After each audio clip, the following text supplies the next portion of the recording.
Well. Some would say it's Monday. Some would say it's Tuesday. But it's Saturday. Saturday means one thing, major day. End of the month means another thing, Derby day. So I figured, why not go live a few hours before the races start, do my alpha, pick my losers, and then y'all have plenty of time to eat, rehydrate, and jump on the mainstream at 5:45 p.m. Methinks. Confirm. Oh, what up, Mo? Confirm 5:45 or 6 o'clock, Mo?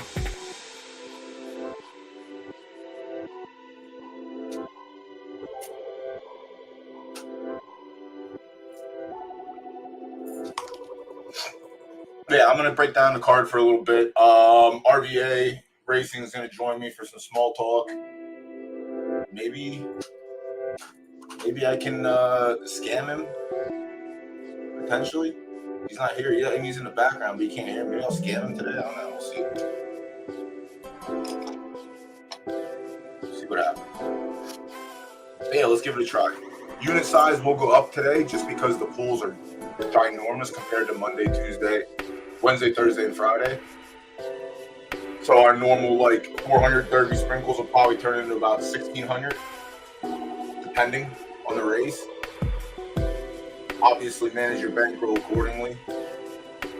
Manage your unit size accordingly. Unless you're a complete gen buffoon and you just don't care like I do. Today's Saturday. We got a bonus at work this week.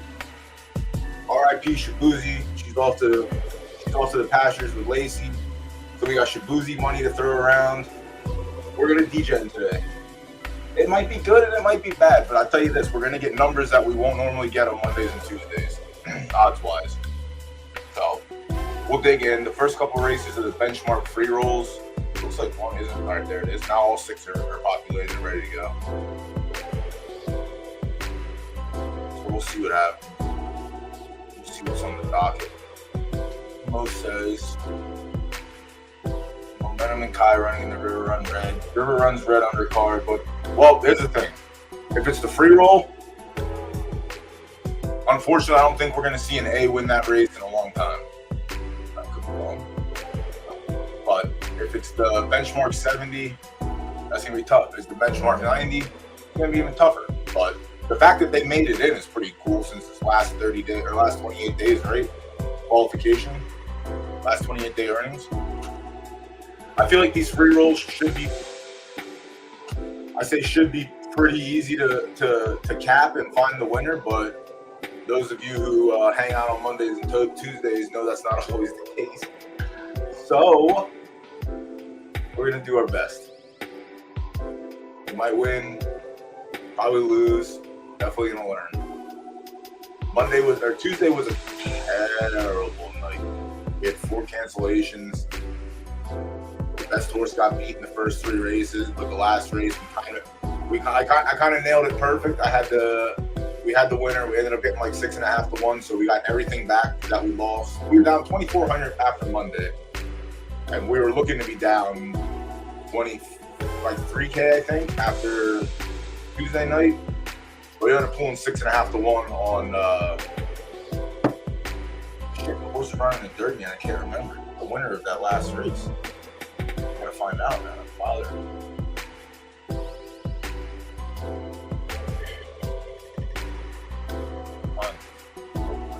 That's gonna bother me if I can't.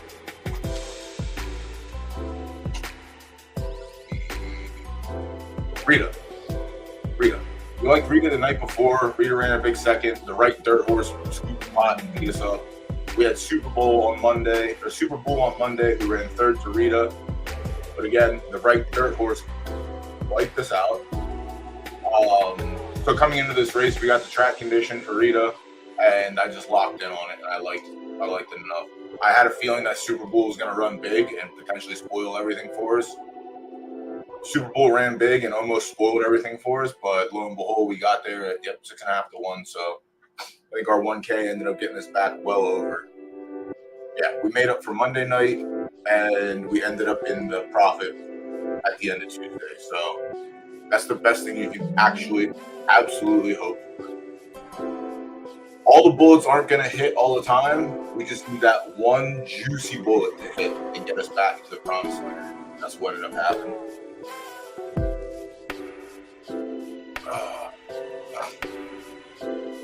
Yeah, absolutely. I don't expect a lot. I don't know. I just want to try Saturday out and see. I don't expect a lot of viewers this early. I figure people are out doing things.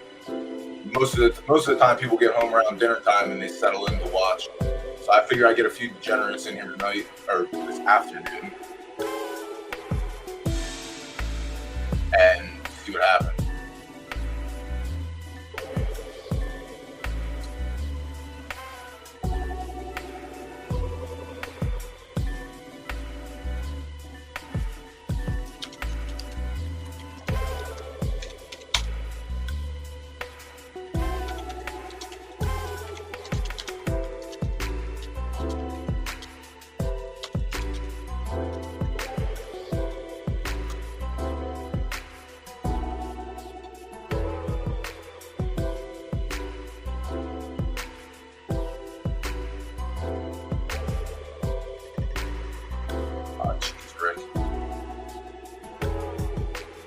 I just saw your post. What's up? My big statement for the little guy. I like that. You learned how to edit on StreamYard. Congratulations. I didn't tell anyone that you were going to be up here today. I was hoping I'd get a couple viewers first, then you show up, and then out of those viewers, maybe I lose like 25% of them. But I think I'm cooked. Yeah, now we'll just cancel this from the start. Yeah, right. You retired divination yet? I haven't. There's one more race tomorrow. I don't know. It's probably not worth sticking around, but I'm going out of town, so I'm not going to go to right after this stream. So I'm not going to have time to run reports anyway, so I'm just going to run her. There's always Monday. Yeah. She ran well today, but the fields are just getting smaller and smaller. So you're not in left dirt, right? So you don't have anything running today? I have stuff there. I just have really, really bad horses there. So still throwing money at it every month. Maybe eventually I'll hit something. But yeah, for now, the mares I have just wonky stat preferences. Like I'll get like an S filly with like S+ finish and A+ stamp, and it's like, okay, take a couple tries to fix it, I guess. But I gotta let Twitter know that the king of the 1%ers is here. So they can come pay their gratitude for you.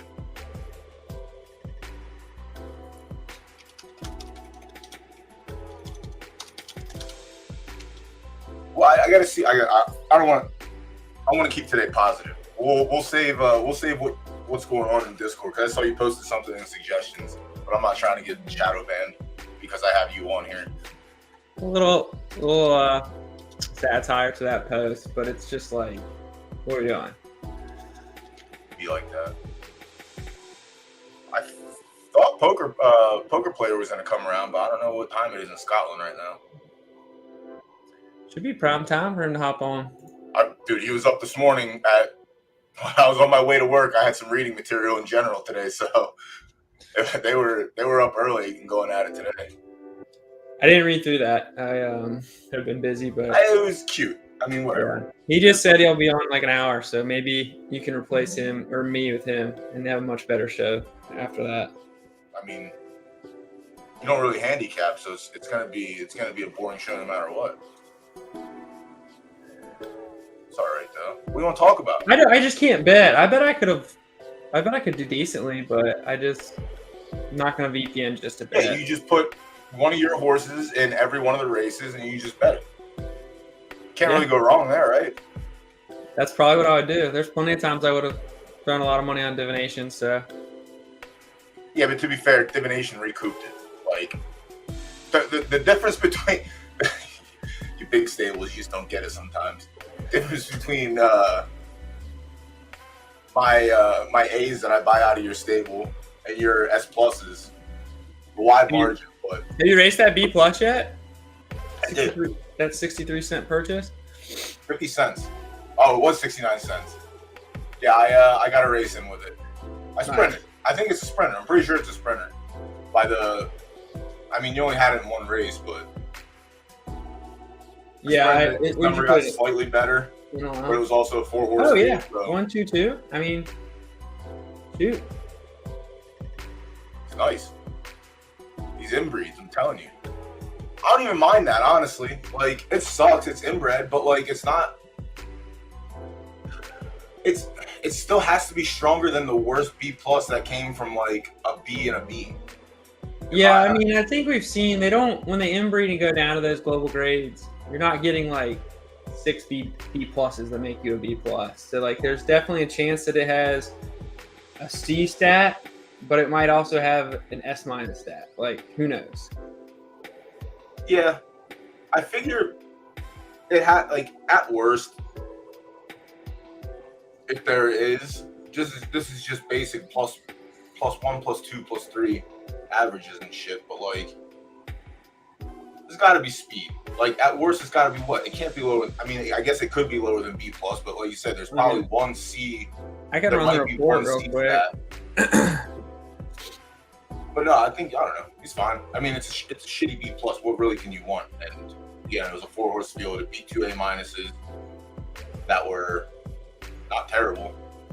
Had wins, lost to the best A minus. So we'll see. I don't know. I like little.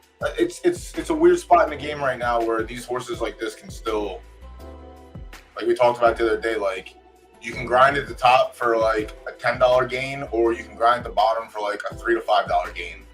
And some stables are better suited for one, and you know, some suited stables are better suited for the other. I don't mind it. I think it's fine. Yeah, there's a place for everybody still. I think there's almost too many races at this point. I think we should get rid of some race types and make some changes to the others. But good luck with that. You know, do you want to run one of these 500 knockout races tomorrow? If I have time tonight, I'm going to enter a bunch of them. No entries at all. Yeah, I didn't want to like spend a lot of time entering if they weren't gonna run. But I mean, there's like S plus ones. I'm sure they're not actually full of S pluses. It can just be an S. This is my favorite. But S plus 6-year-olds.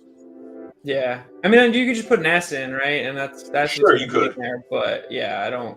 There was a right turf one when I pulled up Divination's recommended races, and it already was full. It already had enough to run, and it was an S plus knockout. Oh yeah, there's one here. Yeah, so it already had 4 horses. Mm-hmm.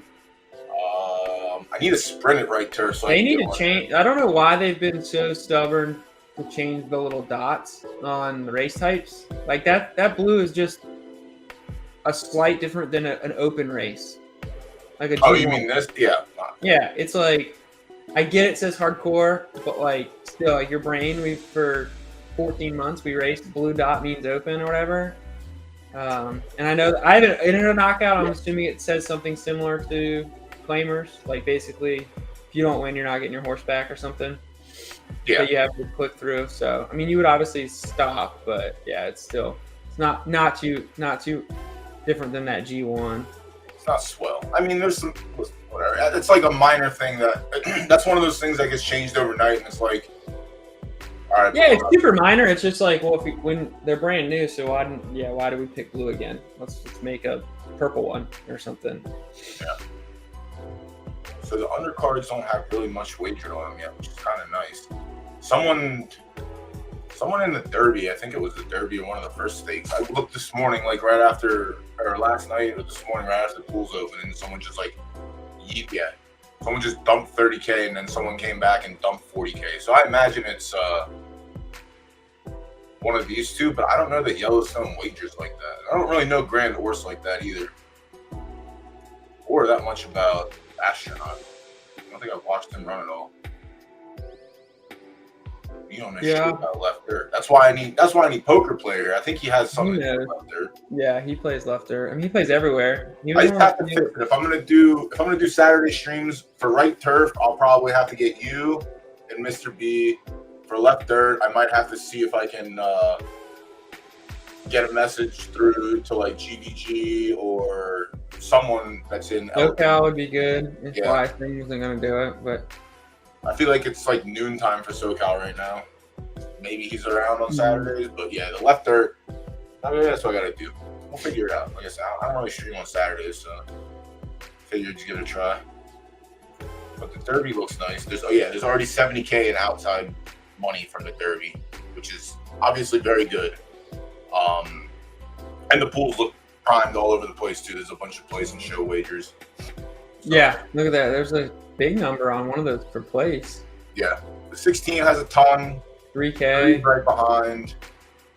And then, the 19 has 6K on it. Yeah, there's a lot of Fairtime's only putting 80 Derby on it, right? No.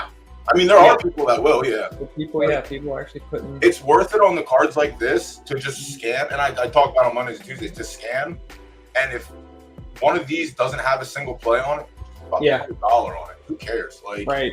If it loses, you lost $1. I'm sure you spend $1 on worse. But if it wins, like, there's potential. You could buy like 2.5 Soul or a Crown. This is disrespectful. 28-1 on Rita. I didn't see the track condition yet, but yeah, there's a ton. The 15 has 1K dropped in the show pool. The 20 has 5K in the show pool.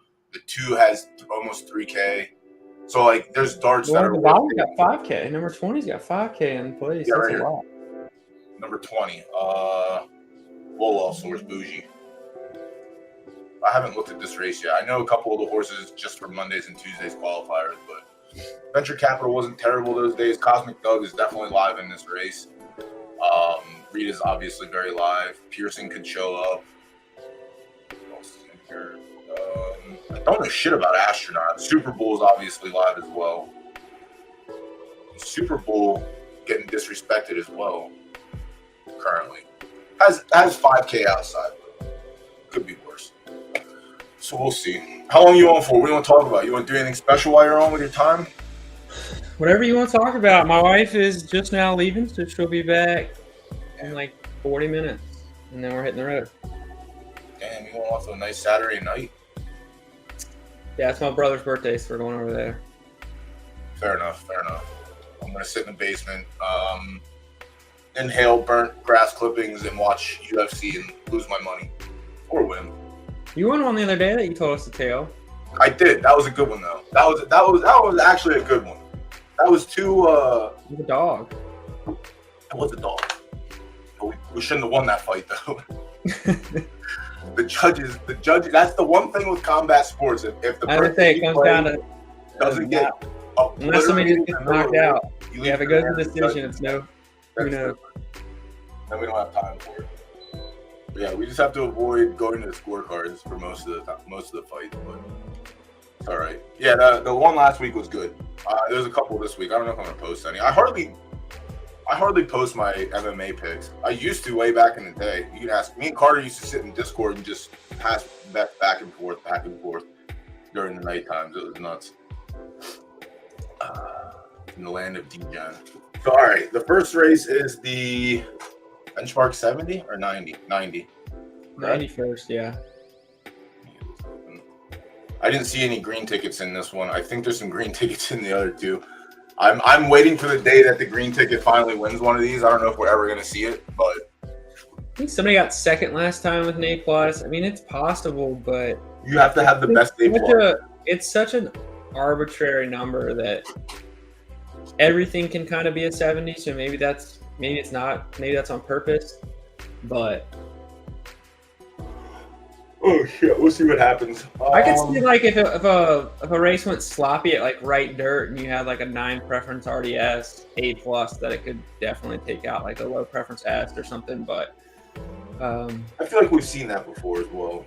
Yeah, and we saw an S- coming second in the Artemis last month. So like that was a very good S-. The extreme weather conditions maybe can bring some of them into play over the low preference S's or whatever, but yeah, that S- was very good. There was an S- on Monday that was like basically the same build and caliber, but did you peek at the new races they're having on Fridays? The first Friday of the season is now like grade restricted free rolls. Oh, word. So you'll have another thing to bet on Fridays. I'm trying to win those. I'm not trying to bet those. Yeah, I have a good horse for one, depending on weather. I think there's a left turf race, a free roll, one of the grade restricteds. There's one at each of S minus, and then there's three. I think I'm live for this, but I have to get my gains up. Do you have an A? I do have an A. Okay. I do have an A. There's no right turf that's a green, which is kind of weird, right? Like, why isn't there eight on this card? But right turf only gets one race, but it's that S minus one is perfect for a filly that I have. Yeah, I'm sure you have. Depending on if it rains or not, but yeah, he's pretty dominant. So that'll be cool. I think it's gonna be tougher. It's probably gonna be tougher for me to get in this race, just because of, like I said, the earnings cap. But I don't know if there's a way to look at the A's. I haven't messed with it, but the announcement yesterday said there's a way to somehow do the last 28. But I haven't tried. Yeah, I don't know if plus 237 Derby and 85 cents is. Well, it's not that number. It's the career. It's just that earnings number. It's not net. It's not like I just got to win a couple races from here and then. But this one can partake in that race probably. I haven't tried. Yeah, I mean, you think that's 14 races for an A over the last 28 days. That's basically every other day. So if you get a race in each day this week, then you probably race as much as anyone else with an A. Yeah. A minus has been kind of nice too. It's been left turf is a weird one though. For something that like I've been seeing, like the fill rate is like worse for left turf than it is for any other, but especially down in like A minus land, it seems like it's been like non-existent, which kind of sucks. But it's also the last week of the season too, and that should happen. So, but yeah, I'm gonna try and get in there with this one. The weather rule doesn't really matter. He's one on fast. He's run good on fast. He's one on soft. I have a good A RTS, so that's done decent in the 2-year-old. So that I could have maybe been live with. I think that's why I asked you about. Hold on. You asked about Slew, and he was registered, and he won his maiden finally. That horse. That's what I mean. Like, you have horses in your stable. Yeah. That you just don't run, and they're just very good. Yeah, this horse is very good. I've actually raced him 6 times, not an amazing amount, but that's more than I normally would. So I have tried to race the green tickets more this season, just because we have the last 28 stuff for. Griswold's been a good breeder at like all different levels. So I tried Griswold this month. The S minus that I'm talking about. Oh god, I got one. I'm pretty sure is him. Yeah, this horse just looks like he can run all day. Lady Dancing in my stable is an S minus that's got 7 wins, 2 seconds, and 12 starts, and that's from Griswold at 10 furlongs. And then dead down the middle is an S from Griswold that's been really good. Won he's like over 100K earnings already from Griswold, so he's been great. I think this is the first crop that raced from him. I say that, I should know, I guess. It's just crazy. Like, the numbers. He's got an S plus Fibonacci sequence from Big Green. It's been great. So this horse is just very consistent with its numbers. It's disgusting. Yeah, he was good. Like I said, he's got stuff at all levels. So he's got an S plus. He's got a big brain dot that's been really good at distance. My 2 horses at S and S minus have been really strong. And then even all the way down to that A. Fibonacci's good. I'm gonna lower. I think I'm just gonna put him at min this season, 4K. So if anyone wants him, that way I can get in there. He's gonna be out at 4. He probably sells out. I think he would sell out. I mean, you're gonna take. He definitely came close a few times, and he's got a decent amount of progeny out there now. I'm not sure how many, but he definitely dwindled as people hit him. People don't always go back, which I don't either. So he was definitely pretty unique to start in terms of number of preferences and everything. So was this on purpose as well? Plus he has I don't ever do it on purpose. I just suck at breeding when it comes down to the end. The funny thing is that horse is so it's when it's from the mare side. Like I don't ever like inbreed when it's from the. I feel like it's always because of the mare. So it was that Aria Dream Gen 0 with from Superman, which is like I think one of the only horses I have in my entire stable that I've read with Superman. If you think back all the way to that guy was a really good racer, but obviously not the best reveal. But that was already an inbred horse at one point. Tramp Stamp was already an inbreed from Balloon Arch and a different PFP with Balloon Arch. So that horse now has 2 inbreeds in its bloodline. Don't think that one's ever going to see the track. Wow, Fib's so kind. Fib just tweeted over me. He's so nice. I love Fib.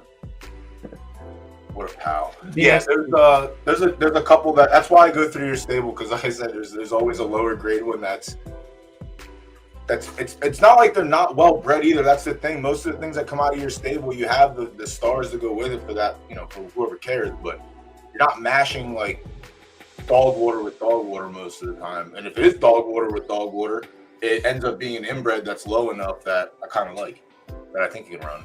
Yeah, I had a few seasons where I was doing way too much crossbreeding, but recently I've just gone back to what made me good horses to start with, like Snowman, and just going for stars and aligning distant preferences as best I can. So, have you made a second Snowman yet, or are you still holding off on that? What'd you say? I'm sorry. Have you made a second Snowman yet, or are you still just like avoiding that? Oh, in terms of running that breed back with Indian Wells? No, I haven't. I guess now there's just better. Like that's the problem too. Waiting so long to not, like, if you don't run it back the next season. At this point it's like. So like that's what I was doing with the other stable. It's like unless I got the horse, I would run it back. I hit Monkey Tennis's Space Pen with that mare, which had SS minus start. It's a good horse. I'm surprised it only got 23 breeds. Space Pen? Yeah, it's a sick horse. It's got SS minus start, S plus speed, and then SS minus heart at right turf. So definitely solid. I got fucking shit falling off the side of my house, or it's the fucking squirrels climbing up the side of the house. What's going on around here?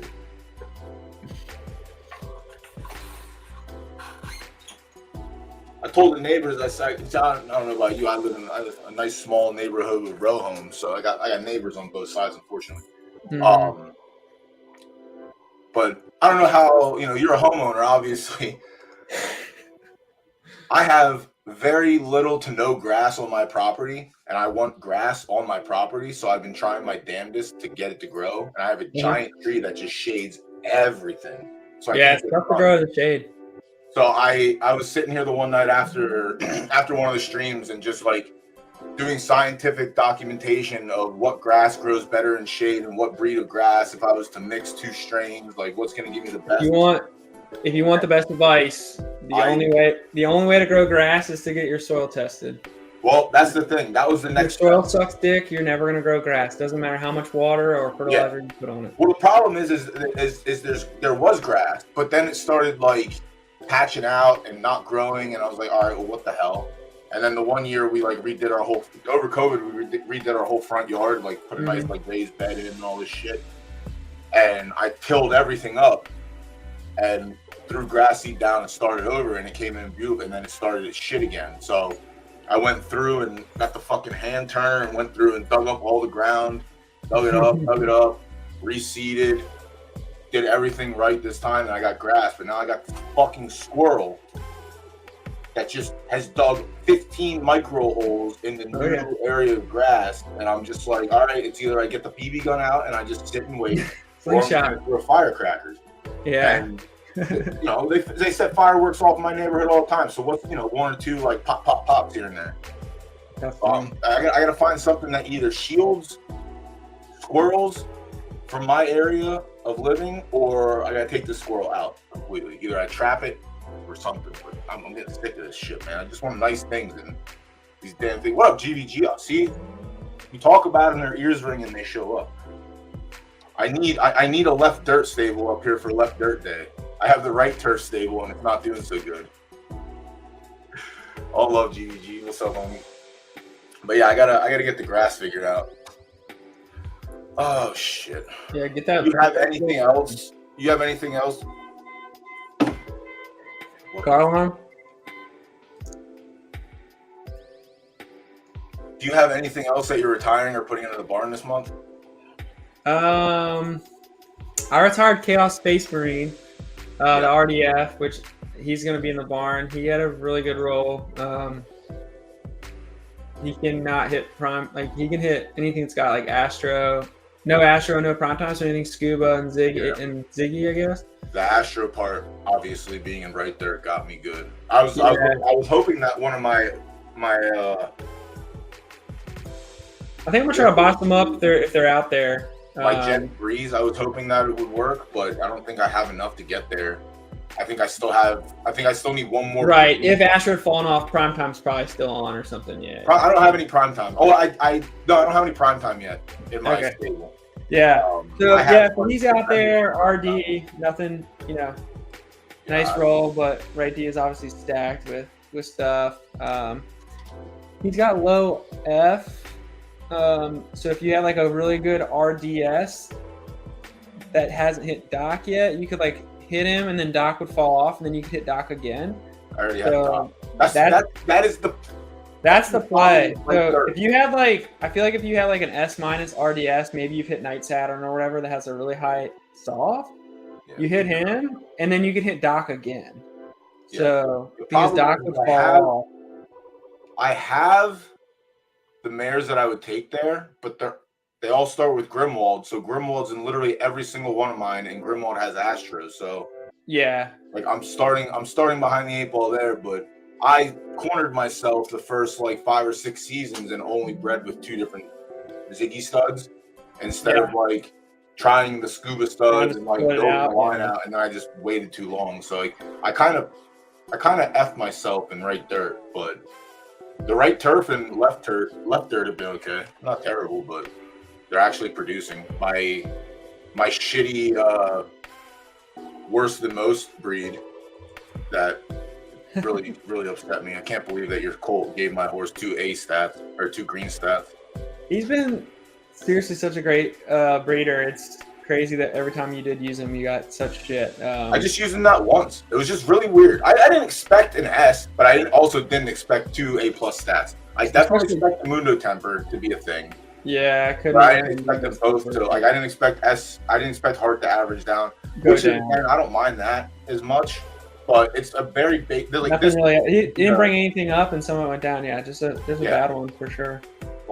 Start went up to S, and then everything else rolled down to S- and A+. So it was kind of stinky, but I feel like it kind of affected her first foal, who I took to secret places, and I did the same thing, but this one stayed S-. And then last month I took her to Space Vibes, and obviously Space Vibes was generous enough to give me an S. But so it is what it is. But my right turf, I need to branch out. I haven't been doing anything clever. I went to East Coast this month to try some stuff. I don't know how good this horse is. It was very good on the racetrack. It doesn't have anything on the track yet. So it was the next week these first foals get on the track. So I don't know. I think it was one of those ones just to try out. The trefs aren't crazy. It's also a shitty Truro horse.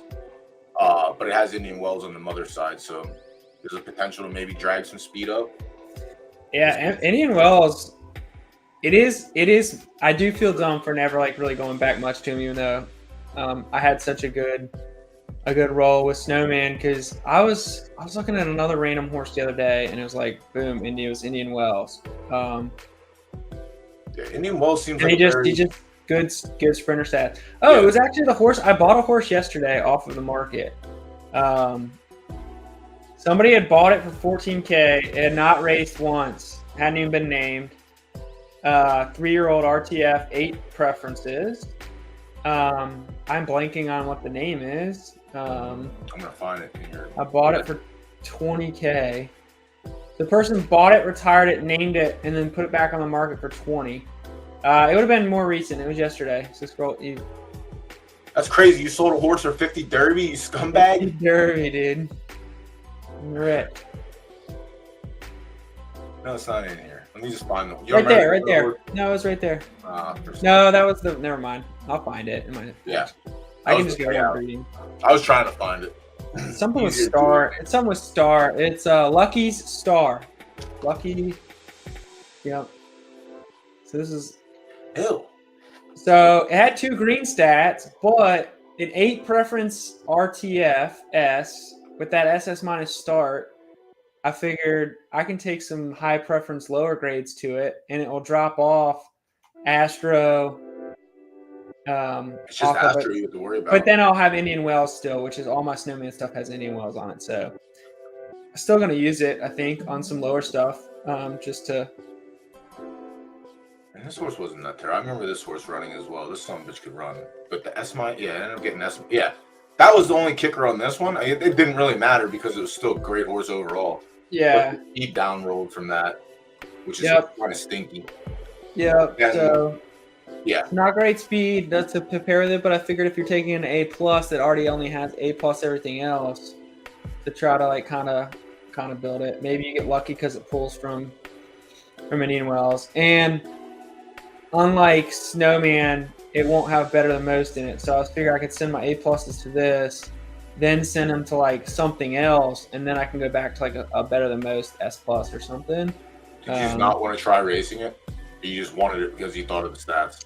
It was already retired when I bought it. Retired. Somebody bought it unraced, unnamed, instantly retired it, and then got that roll and just made 6K Derby flipping it. So I figured for 20K, I'll either use it 4 or 5 times myself, or maybe somebody else wants it because of those preferences, and it's out on the barn at mid. So. For 20K, it's no big deal. Then you take the Revolting Blob for 16K. Yeah, I bought that for only 4K less. I'm telling you, man, that horse is this. I don't know what it is. I can't figure it out. I know it's the high pref, but the fact that this horse has made so much from breeding, like when you sold this horse, it had like 40K profit on it as a 2-year-old. Yeah. And then it was a bad sale by me. Pretty sure, yeah. I mean, you didn't want to sell it. Well, people won't hit that over Balloon Arch or whatever. Like, where I already have Balloon Arch, like I don't need both. But like, he's been a good ass. Like his offspring won. Yes. So he has racers. The lower levels, the A's that he produced were like just very good racers. Mm-hmm. And someone finally retired. What the shit was the name of this horse? I used to print off it every Monday and Tuesday. I saw Ted has a Balloon Arch offspring that's 4 as an A+, and it's won like 270K earnings as an A+. There's good ones out there. I had no idea. I just haven't raced that much volume in A+. I didn't know there was that much that you can make. It's pretty crazy. Dude, look at this one. This is a ball. 280K for an A. Like that's more than a lot of most S's make. Yeah. This horse every Monday and Tuesday would enter that A to S allowance, and we would just print, because this horse it was just better at getting no weight. That were carrying weight. Perfect preferences, no weight carried. Yeah. It ran up and down the ladder, like it had range. At 12 horse fields, it was dominant. Like it was disgusting. Look at that. Yeah. Jesus, that's 7.12. It was above average. I was gonna reach out the one time because he's, like I said, he only retired it 2 seasons ago now. Oh yeah, it's only got one mare. And he didn't race it for a few weeks, and I was gonna ask him how much I asked Monkey Tennis, like, yo, how much is this horse worth? And I think he told me like at the time it was probably like 45. Mm-hmm. But obviously now it's different. But I was like, I'm not gonna pay that. I'm not gonna pay it. But yeah, dude, 132K profit when it retired. Just from running the A stakes and I think handicaps, it was crushing too because it wasn't even. It was just the allowances and the stakes. It would come on the after dark races and just crush.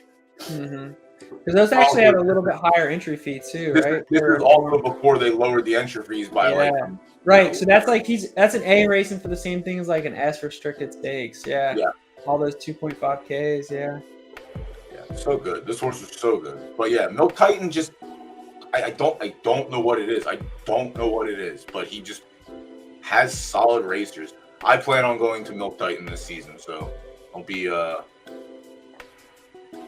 Don't be getting cute with the stud feed just because you have a monster now.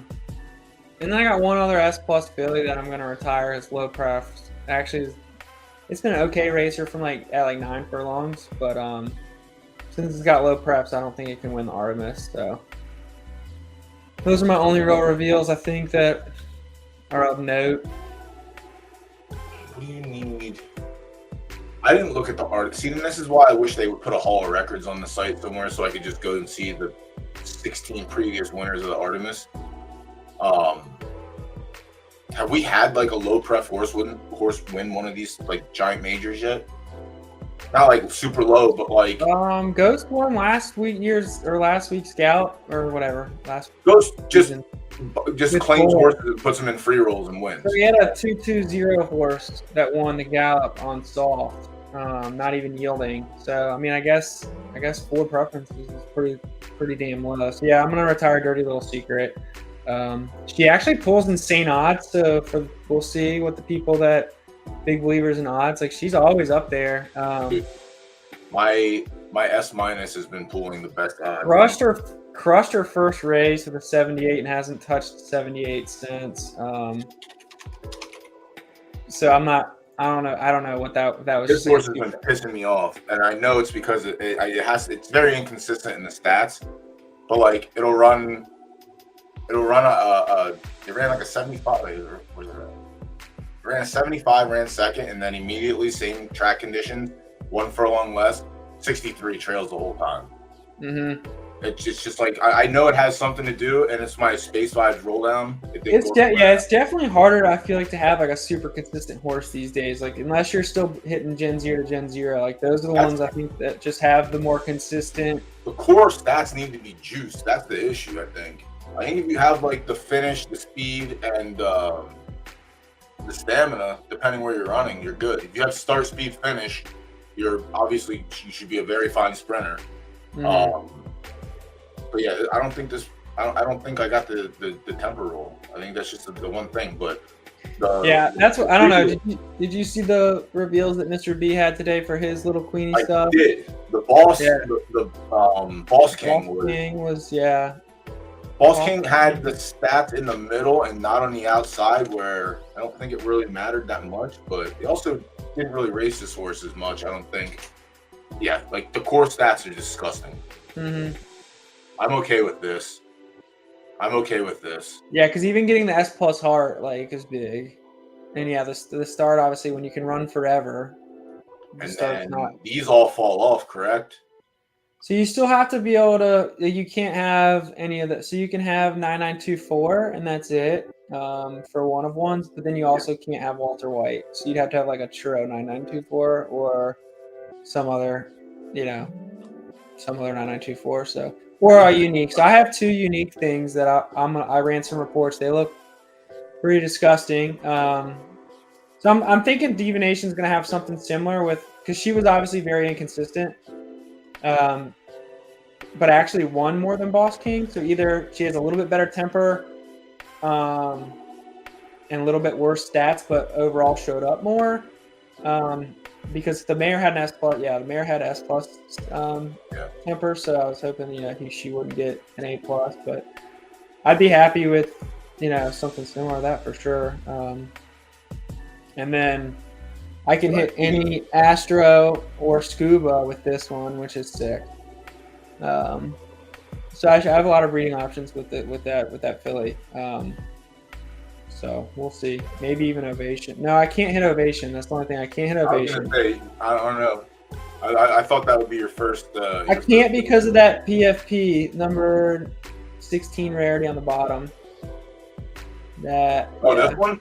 Yeah, it's the same. Well, actually, I guess Juju. Actually, I can't either because Juju is in Good Juju, which is in Ovation. Yeah. So. But. So I can't hit. Yeah, I can't hit No Limit or Ovation, but I can hit any Astro or Scuba. GVG has all the Ovation horses. He does. He hit Ovation a lot of times. He has the 2 best ones, I guess. So 2 horses better than Ovation so far. Mm-hmm.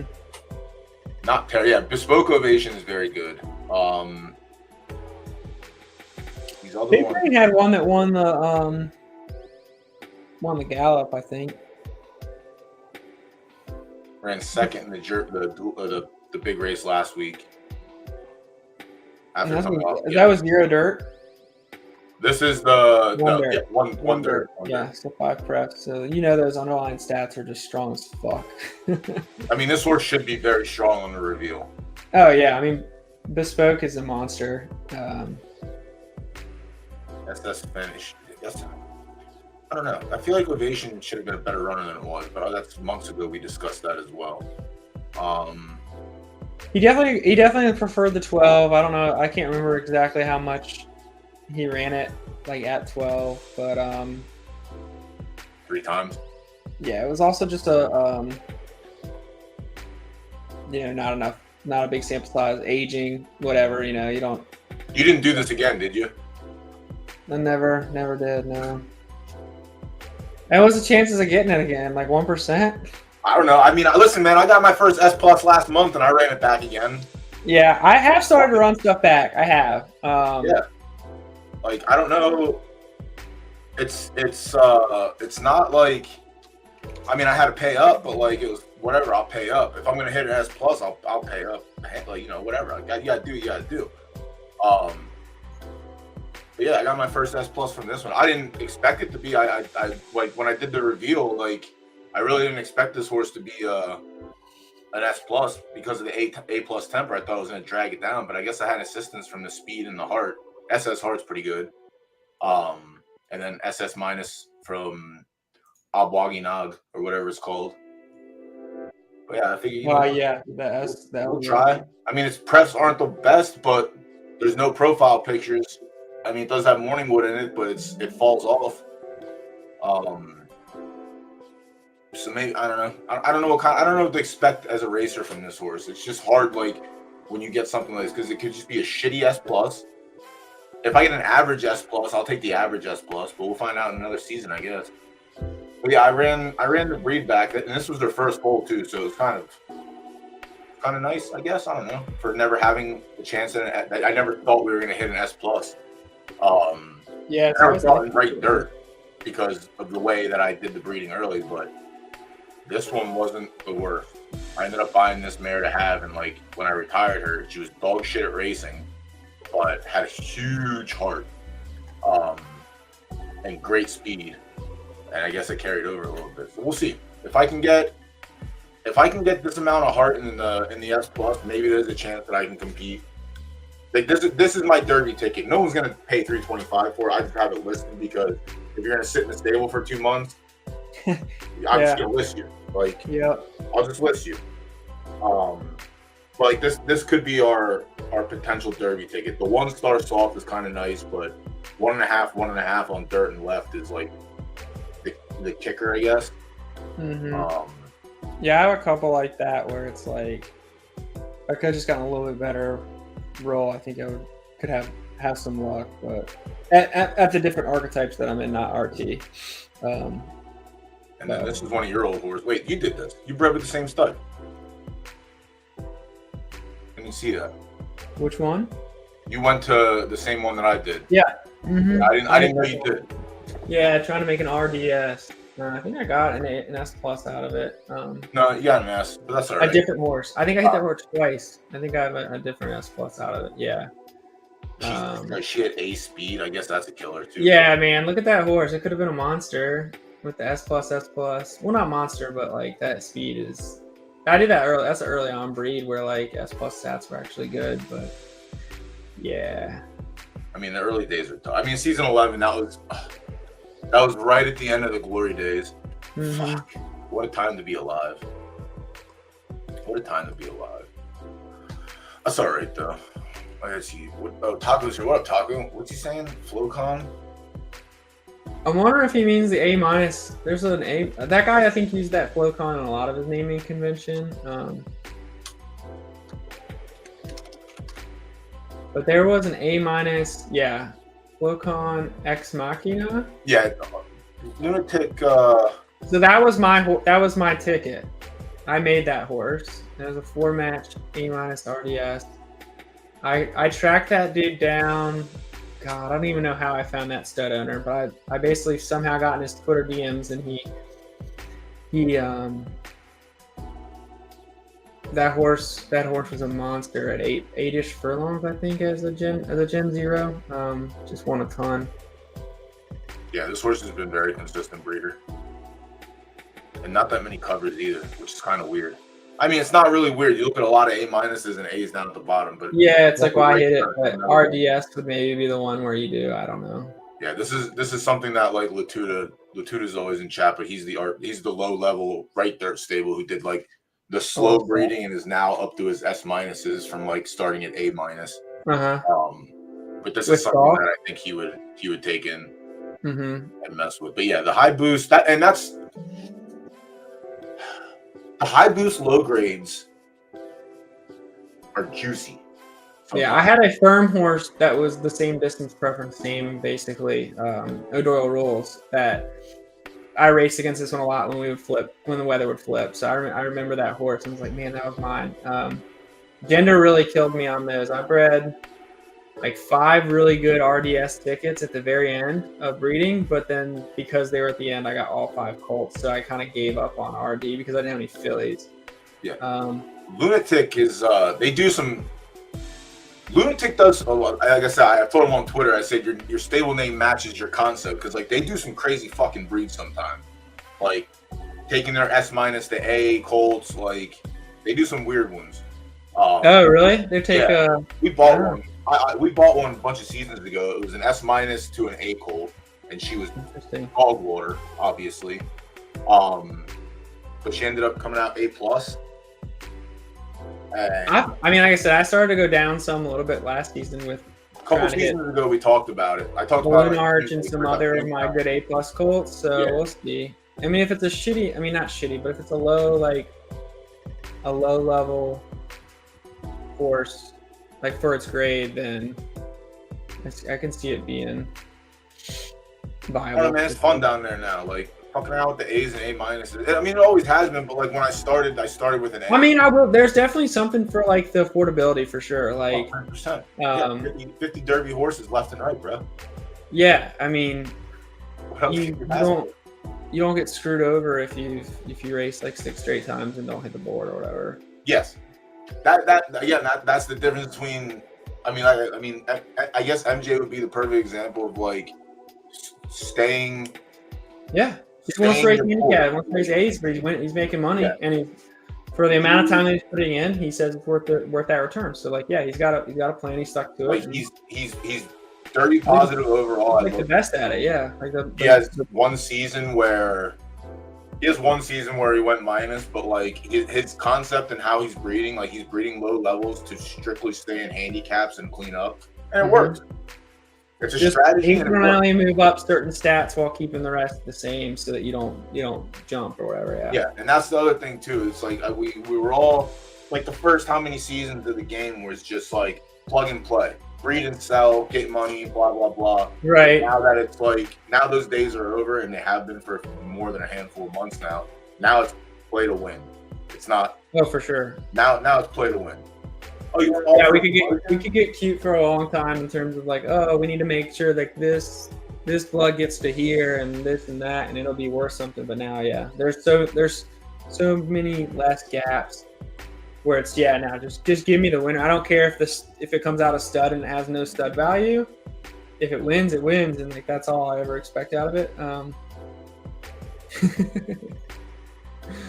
Zero T Green. Go just go buy your own stud and do everything in house. I feel like that's the answer when you get that. Yeah, exactly. If those are the best stud you can and invest, because if you're gonna, the way I look at it is if you're gonna pay 48 times 58 every season, you can probably buy 4 studs that are worth that and turn that into like what's $10 in house, right? Yeah, $10 horses are the best. Yeah, if you have A horses, and a lot of those mares are the same preferences, I guarantee you can find a 9 preference A colt for less than $10K. Like, Or go buy a revolting blob type horse for 16, right? Like one that already, that it's produced good offspring, things like that.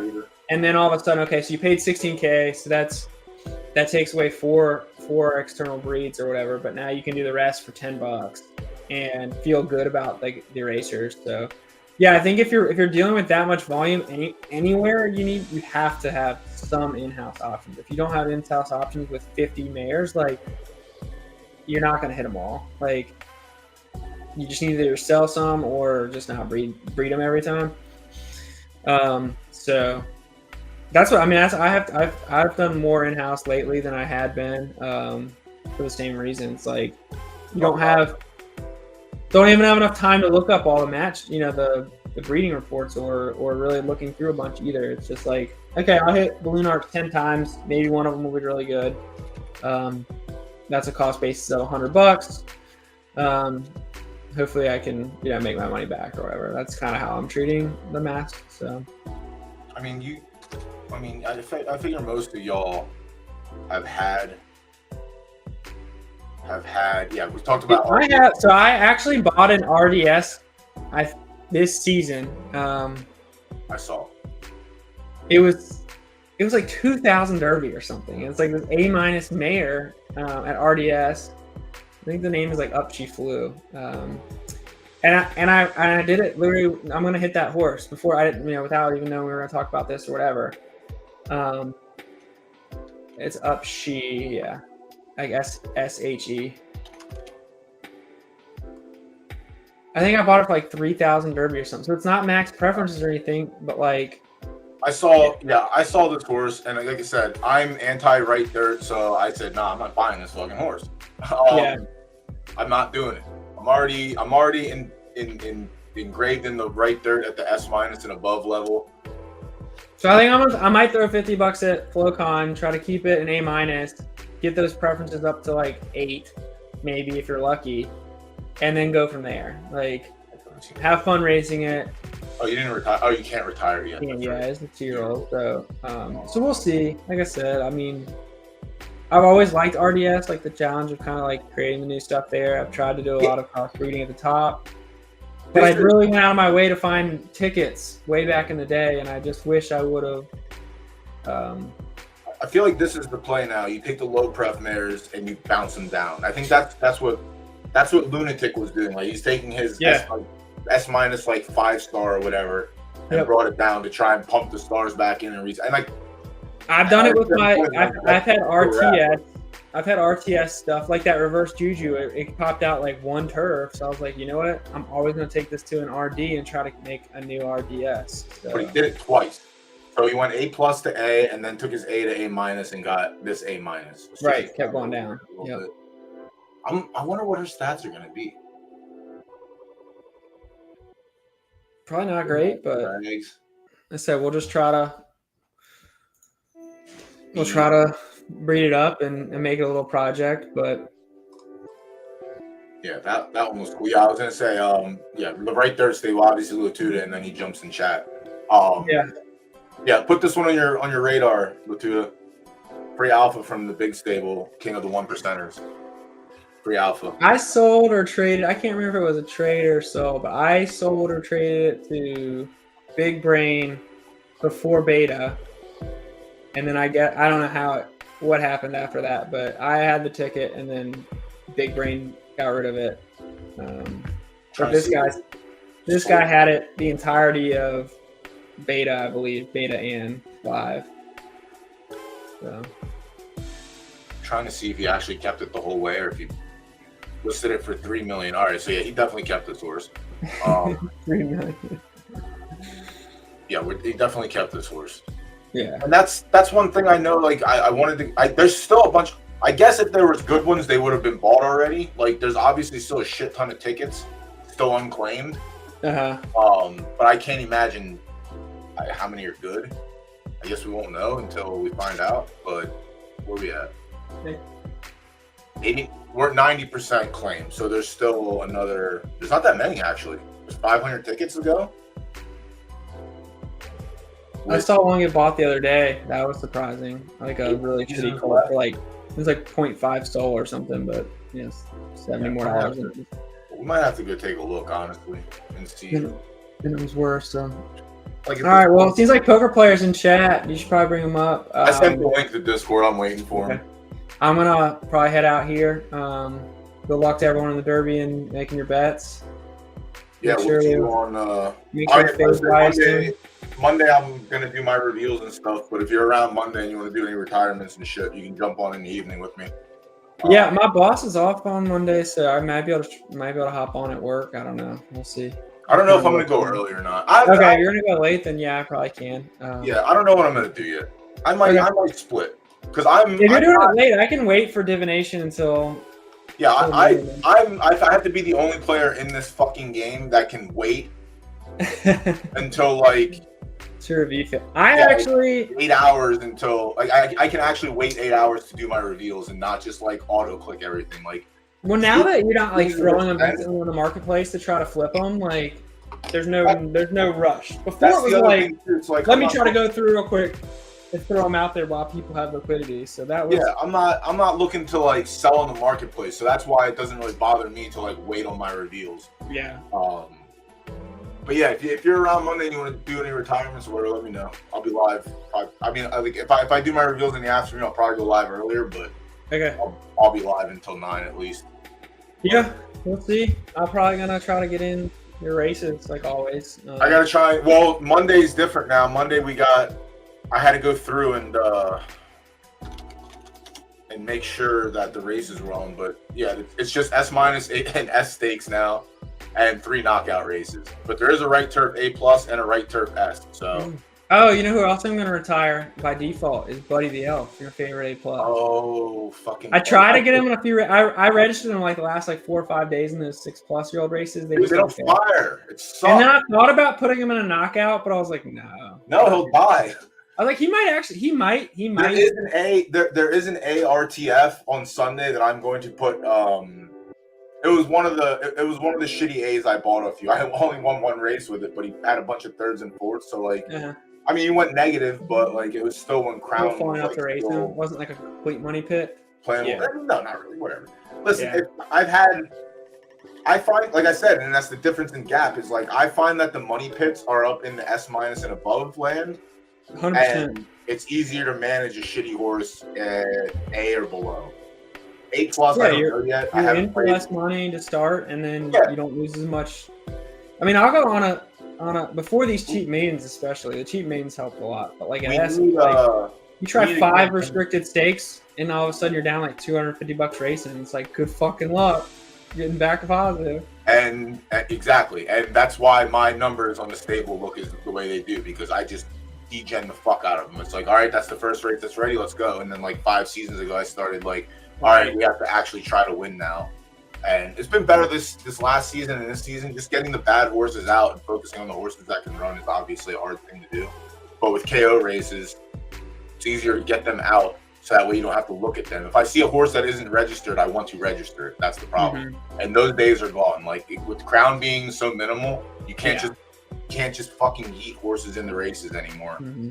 Yeah, I had to throw I had to throw a horse in a 4-horse race today for 20K Derby just to get divination a race, and it was it was a huge risk, right? I just wanted to see her race one more time in a big race, but she became in second. I would have lost like a bunch of money. She luckily won, lost like 6,000 Derby, but like made 700 Crown or something like that. So like overall, I was obviously positive in terms. That was the one issue we had like with.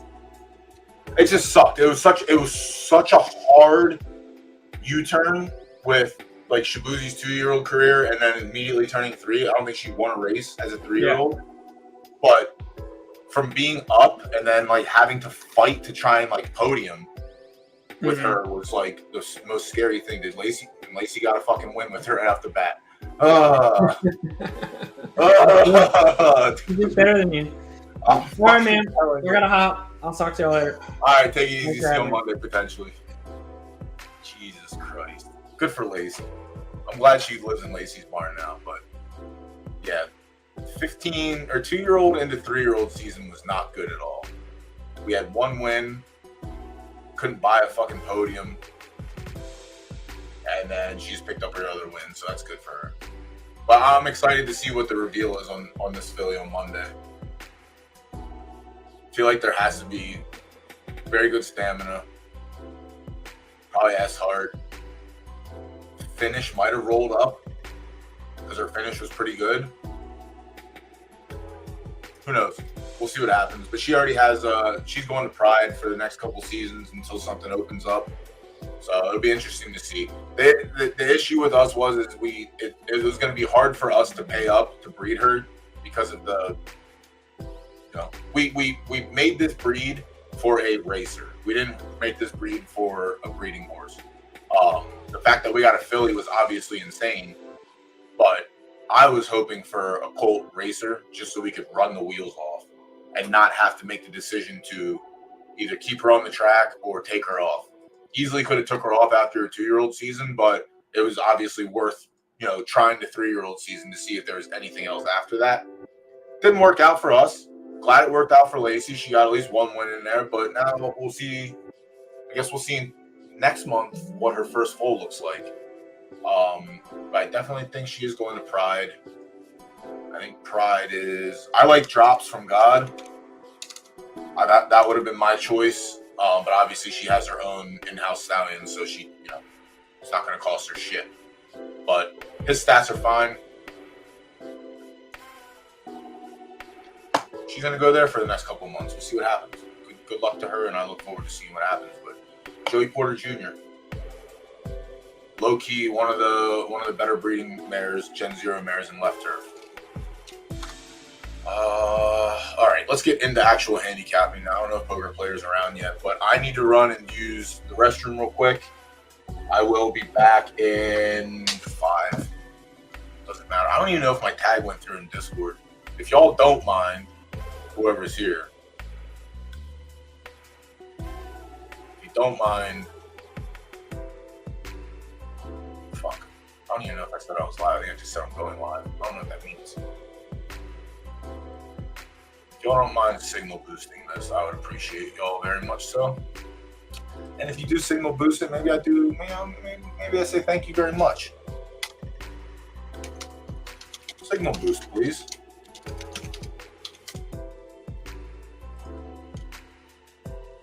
And all right, I'm gonna run and use the restroom real quick. Everyone get a drink, and we'll get into the capping. In a solid hour. It's only 6 races. The first 3 races should be relatively easy. We're just going to try to find the best horse and lay it down. And then, actually, we have 2 hours. Never mind. I'm fucking good. We're good.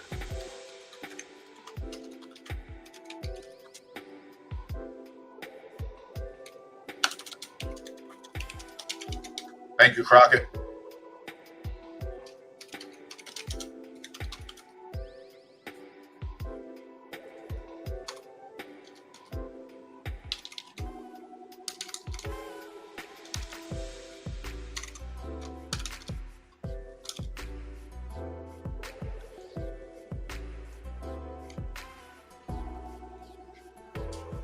All right, BRB.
let's get into the actual degenerate stream.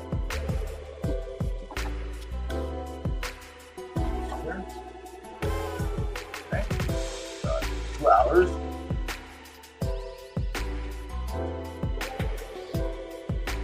Yeah, no problem. You get here when you get here. It gives me time to get through these races and I have to stop. When I have people up, I just want to stop and talk, and that's the issue. All right, so first race is the 70. Oh, it's the 90 max benchmark. All right, it's left third yielding.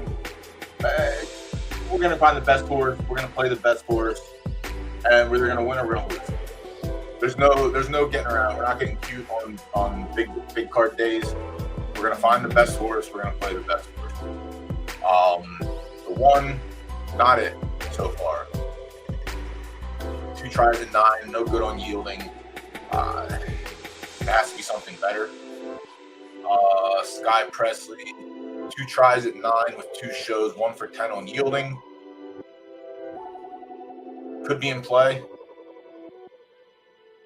Does have a third and a grade 1, 3-year-olds only. This is obviously against older horses as well.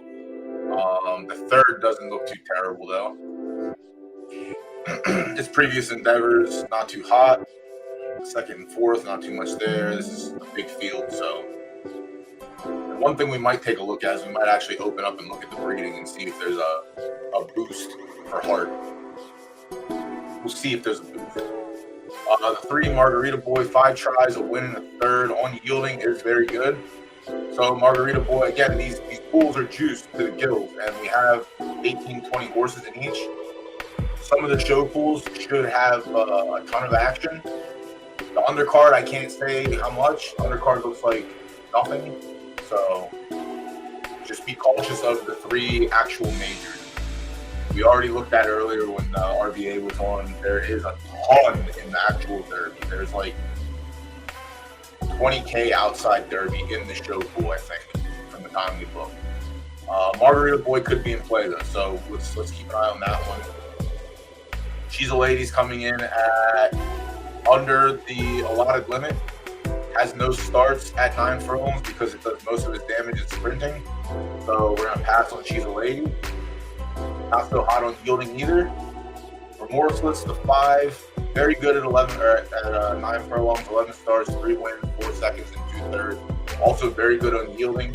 Is a 5-year-old, could come into effect, but outside of that, still winning the S Max Stakes and putting up juicy numbers. Does have a shitty start last time out on a good track in a grade 3. So can't compete at the graded level, it seems.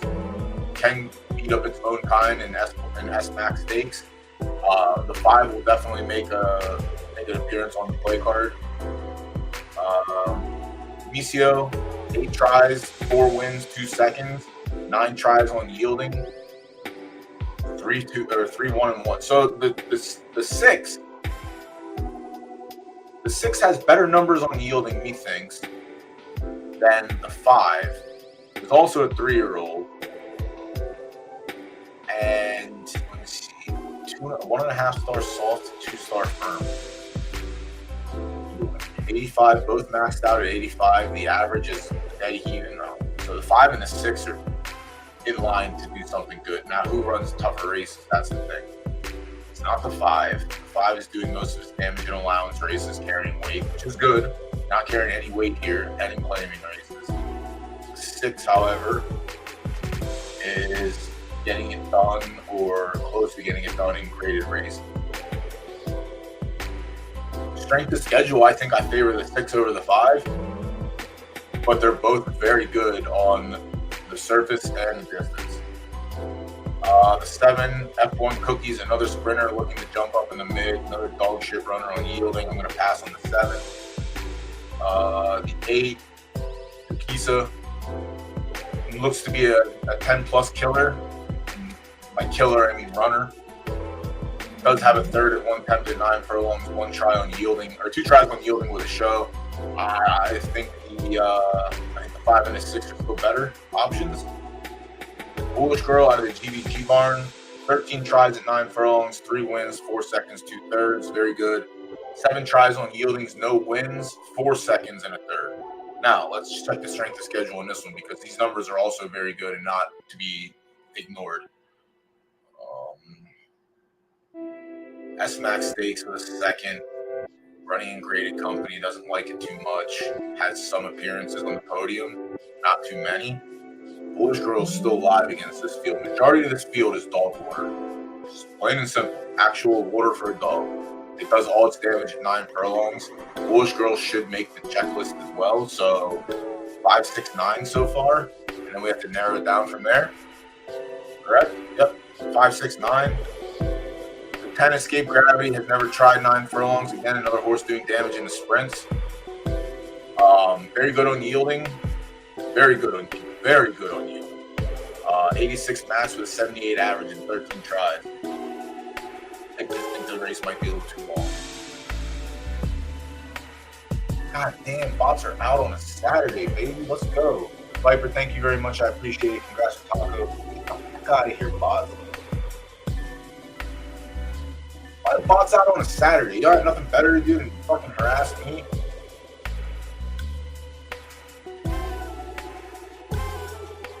Alright.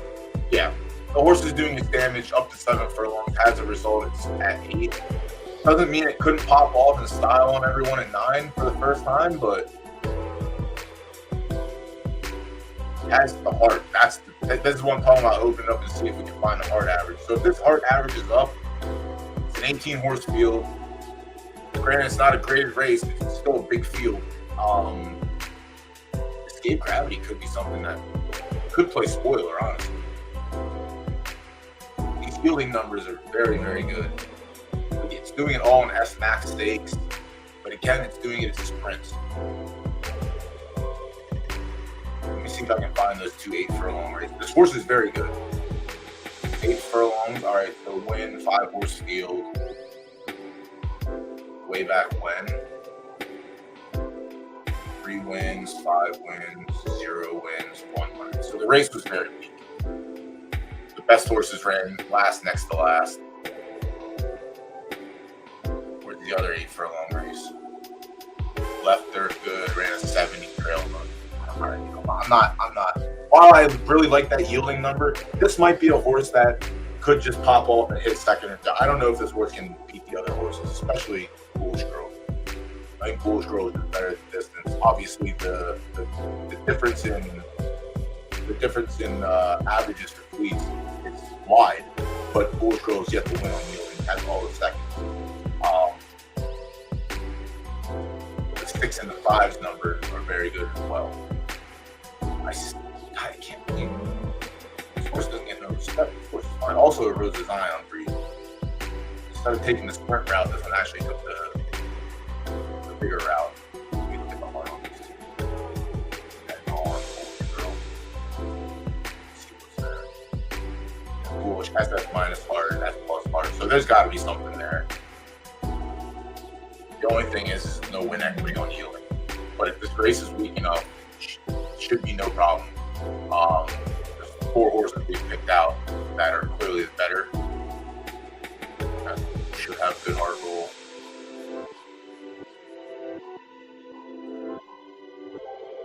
Has 1 win in a 16 horse field, so I really like that as well.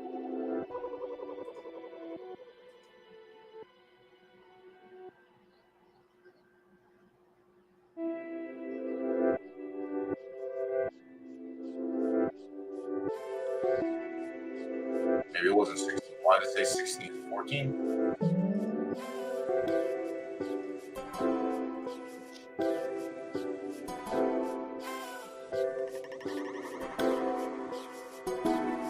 Why is it coming to lies?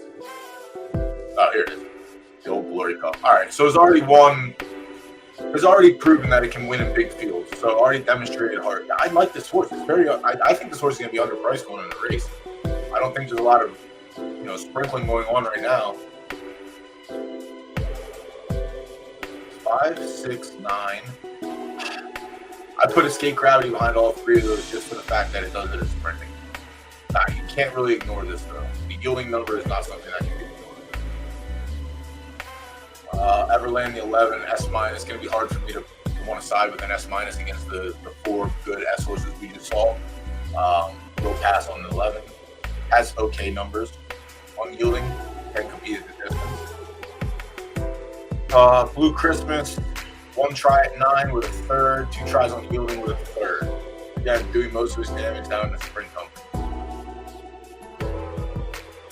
Well, I guess mid to sprint does have that one show, but I think the other horses that are doing it at this distance already are doing it at a better clip.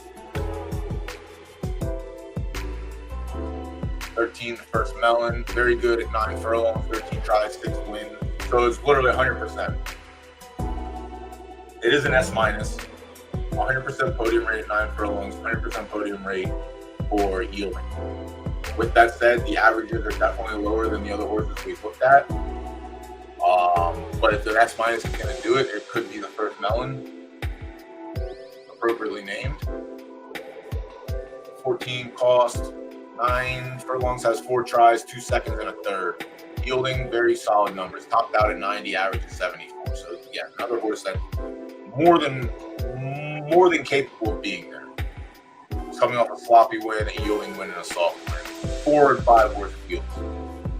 Again, this is a larger field, so it's going to mean more. It does have 1 try in a big field. In the Derby last month, got mollywopped. Looks to have turned around and had a good 4-year-old season. Good-ish. Again, they're 4 and 5 horse race wins. A win is a win is a win, but I take that into account. I personally would probably pick the other 3, 5, 6, and 9 over the 14. And 14 would probably fall in the line of the 10, I believe it is. Where it has the good numbers, but I just don't know if it's going to be strong enough to compete. Could be one of the outsiders.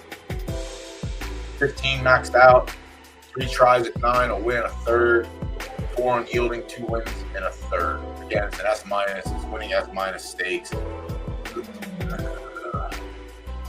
don't know if it's going to be good enough to beat these S's that are in this race. Could have played spoiler, potentially. Any of the S- definitely play spoiler. We get to the 16, Elvis in the Sky, 29 tries, 3 wins, 6 seconds, 9 thirds, high of 80, average 74. 15 tries on yieldings, 2 wins, 7 seconds, 2 thirds. This is what I think. This is how I think the 9 basically looks. Like, it's going to be on the podium, but it just doesn't have the win equity yet. I think this is a race that could potentially pick a win up, but it's going to be tough. But I'm not going to side with this S-. I would side with the other S- we looked at previously. Sorry, Elvis in the Sky is what we're looking at. Elvis in the Sky, I don't know if I'm going to side with either. I think the other S's we looked at are just running better. The averages line up with the other 4 or the other 3. But the win equity is not there at the distance, and the win equity is not there on yield. So that's the defining factor for me. 17, Atamos has not tried 9 furlongs. Is quite good on yielding, but all the damage is coming in the middle of in the sprints. So Spikes at 5. I'm not giving it a snowball's chance in hell at 9. Again, good horse, very good numbers here. I just think the distance is gonna fuck with him. The 18 Agave, 1 try at 9 furlongs, 0 for 7 on yielding. Not my cup of tea. Also doing it in sprints. So it's going to come down to. I'm not gonna play the 13. I think the 13 could podium. In a perfect world, if Monday and Tuesday has shown us anything, the 13 is completely live. I think I'm going to pass on Escape Gravity. I think Escape Gravity is like number 4, number 5 on my list of capable winners. Foolish Girl is probably like number 3, number 4. With no equity on yielding is tough. The averages are very good. The finishes are very good at the distance. I don't know if this is the Spike at 9. Who has the Spike? Somebody has the Spike at 9. And then I'm off the 8. I'm off the 7. I like the 6. I like the 5. She's a Lady's coming out of the sprints. Don't like that. Margarita Boy has numbers on yielding. Results on 9 aren't the greatest. Sky Presley could also be there, but again, no equity at in 10 tries of the Yearling is tough. Sky Presley did finish third. Again, it was a 4-horse race, but finished third in the cost last time out. And then I'm off for one completely. So Margarita Boy, let me see. Yeah, 8 furlongs is the fight for Margarita Boy. You like that, you like that, and you like that only. Could podium again, but I'll be off that. Horseless, Mosquito, Foolish Girl. Horseless definitely is a mid runner.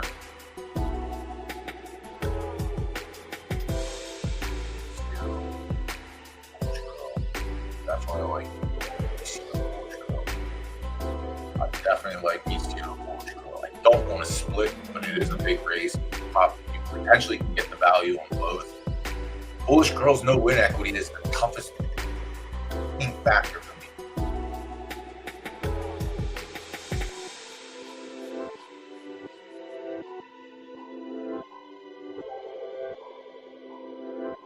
And this isn't a graded race, so it shouldn't matter, but I want the best runner overall for this race. Or Morsels could definitely play a factor and be a spoiler. I'm going to go with Musio.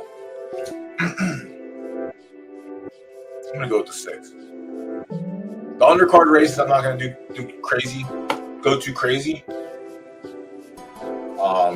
Just again, because the pools aren't really like heavily played. What up, Jon Snow? What's going on, bud? How you been? This fucking banner off here.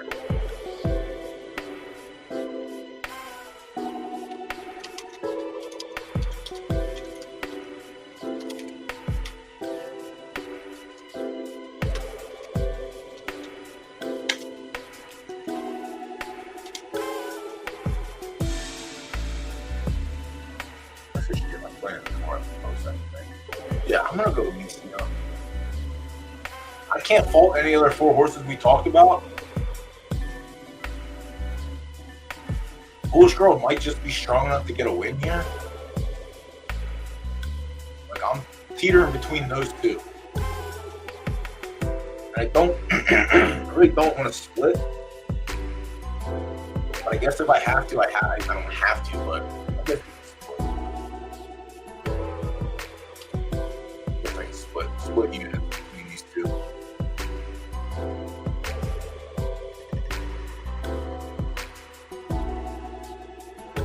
Today's the day to probably get its win.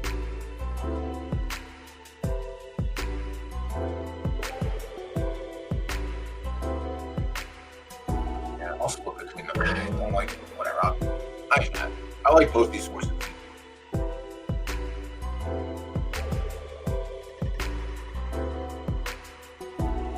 Both of me.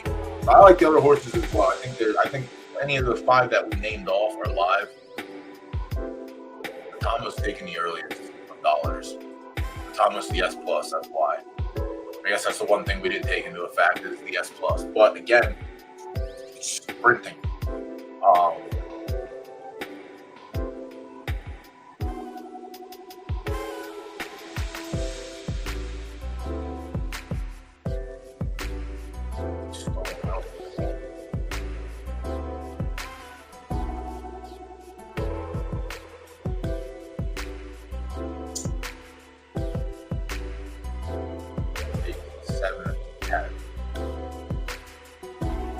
Second and 11. All right.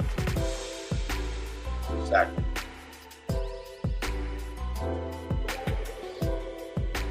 And furlong, 4 horse feet.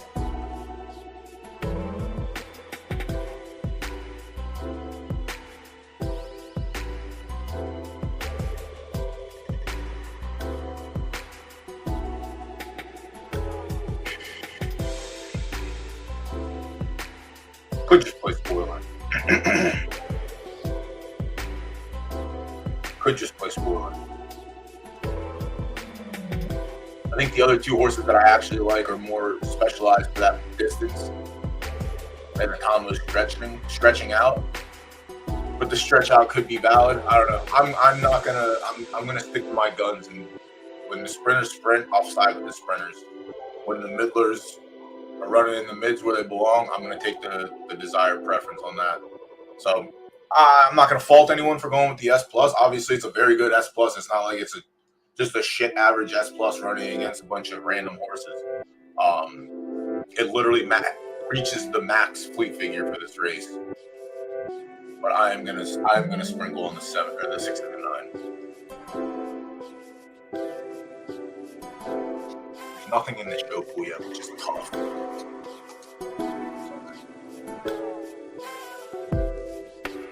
Alright, well, I didn't expect easier to do that, but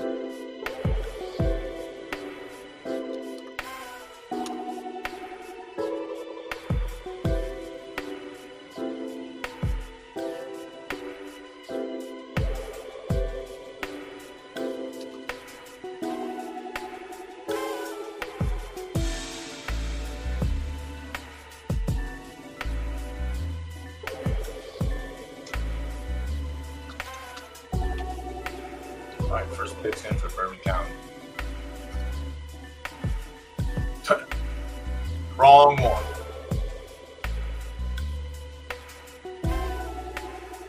The first 3 races, the restricted ones, I'm not going. The restricted, the fleet figure max, whatever fucking undercard races, I'm keeping it normal unit size like I would on Monday or Tuesday. For the 3 main cards, I'm probably gonna go up to like 1,600 for my win unit, depending on how much I like the horse. But it's definitely going to be heavier because the pools are just juiced to the gills. He still could be on a downswing. Definitely could be. But like, I don't think it belongs running in graded races. So I think this race gets a little softer for it. But I'm not going to discount the numbers on it.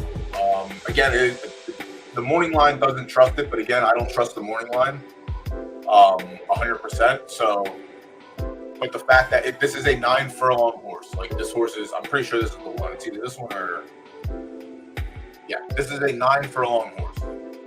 If it is going to run good, it is going to run at 9 furlongs, and that's where it's going to be. Which is why I don't favor the S+ sprinter going up the ladder.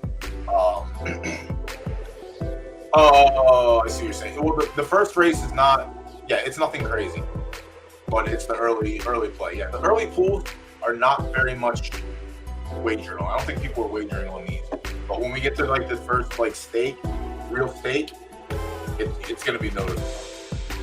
Let's go over to the benchmark 70. Benchmark 70 is the second undercard race. Oh, bro, it's cold. Ooh, that was a solid 25 minutes to break down that race. We're gonna look good for the next one. All right. We'll probably see a lot more green tickets in the 70 than compared to the 90s. But again, we're probably going to look for the best S horse in this race. Because I mean, some A pluses have done it. I don't know that we're going to see a green ticket win one of these races. Podium, sure. Win, tougher. The one, Devil Bateman, 6 tries at 8 furlongs, will win a second and third. On a good track, has 15 tries, 5, 2, and 2. So 50% and just about 50%, but it is an A+, so it's going to be tougher. No, I'm not doing it. Mo was already in here earlier. And listen, you know the rules. If Mo comes in and says he's dead, there's your signal. Here's your sign.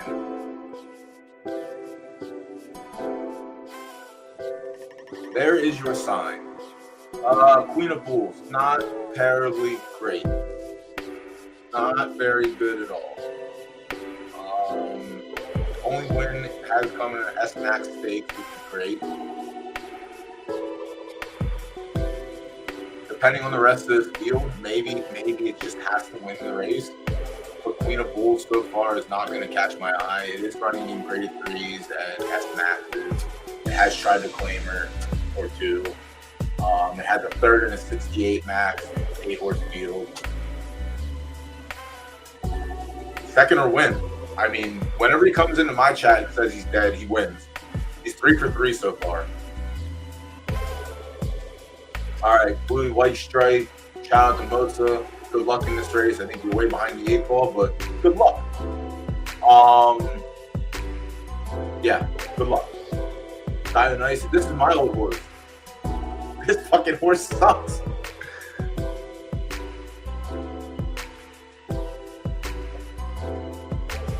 Good for him. Go on the track. Yeah, this horse is a sprinter. I guess it has 3/3 at 8 furlongs. Potentially could do something here, but yeah, this horse is como se dice, dog shit. The 5 Busted Bob has not tried 8 furlongs. Has done the majority of it from 10 and up. Again, it's a green ticket. It's gonna be tough. I feel like we're gonna find a stronger purple ticket. 12 tries on good track, 3 wins a second, 3/3.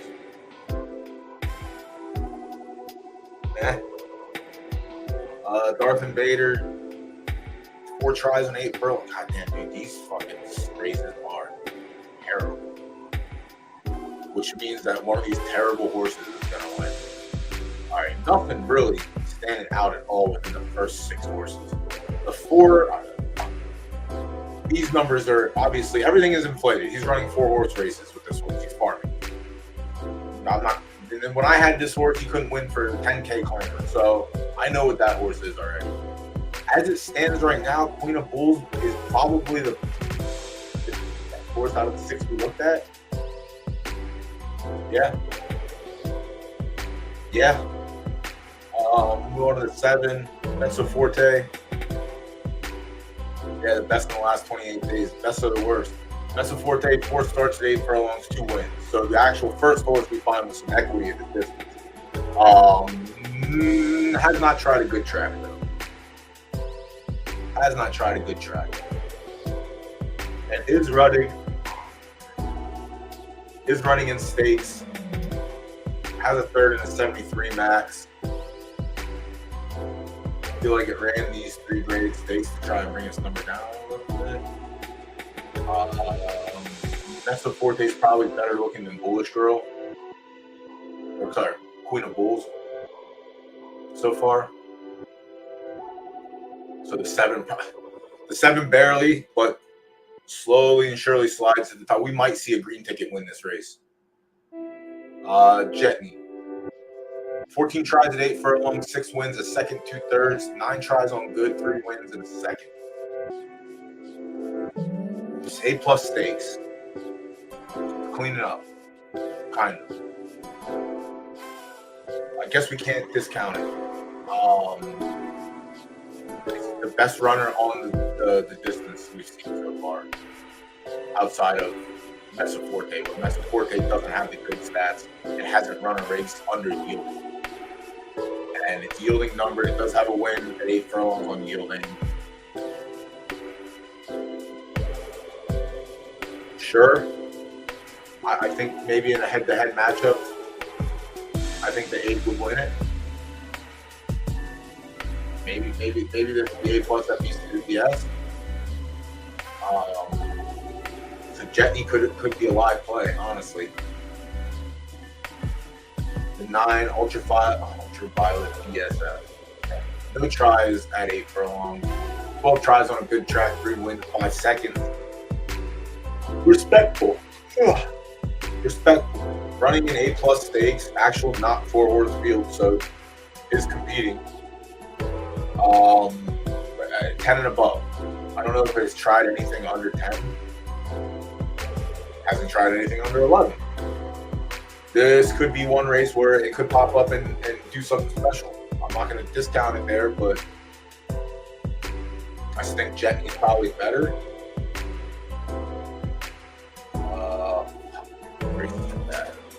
There is definitely some value to be had in these races. Thank God we tried this. The 10. Our furrow shadow fact. 1 try at 8 furlongs with a second. Very bad number. I'm not gonna. This horse is running in 4K claimers and 5K claimers. I'll take the A+ over the 10 any day. I'm off of 10. 10 can win it if it wants to. I'm all in. Drum Ken, the 11. 3 tries at 8, a win and a third. 8 goes on good, 3 wins, a second and third. Has the juice for a good track. Has some stats on the distance. I think the other A pluses are slightly better. I think Jenny's still better. 12, Brother Scott, 7 tries, 2 wins and a second, 8 goes on good, 2 wins and a second, so similar.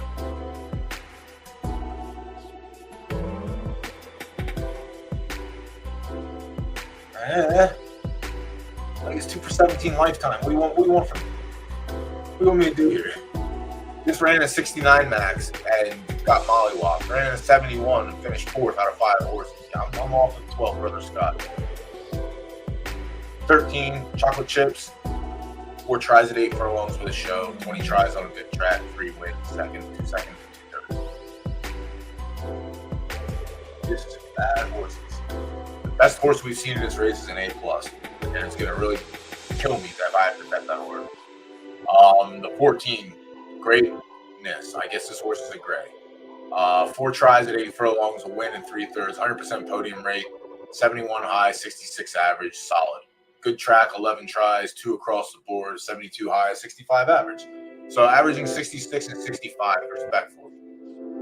Chocolate Chips is averaging 69 and doesn't have a winner or a place to show for it. Has a win and 3 shows. The other A pluses I think are just better. 66, 65 for Jetney. 69, 67 for Chocolate Chips. 66, 65 for Greatness. So the 2 A pluses are running similar enough. One is doing a better job though.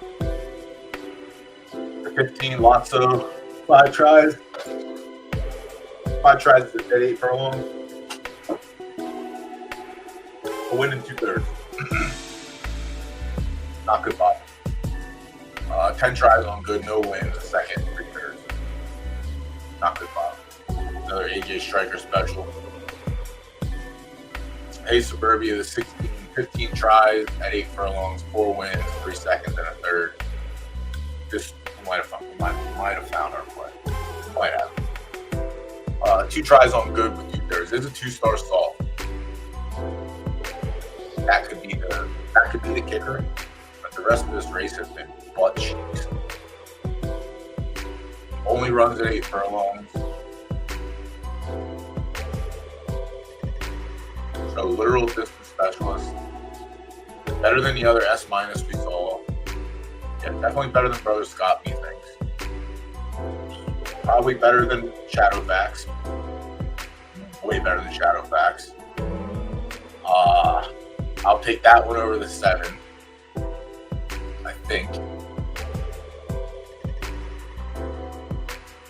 Cheeks.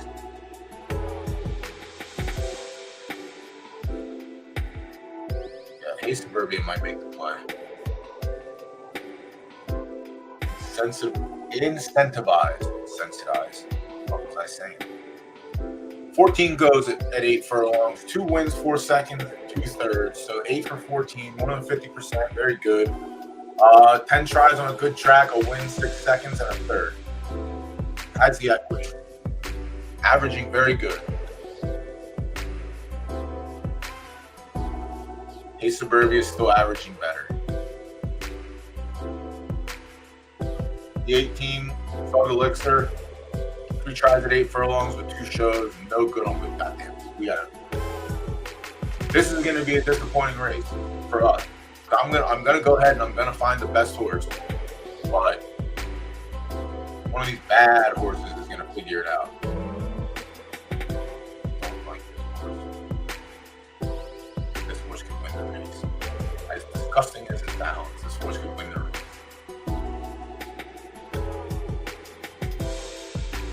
Definitely podium.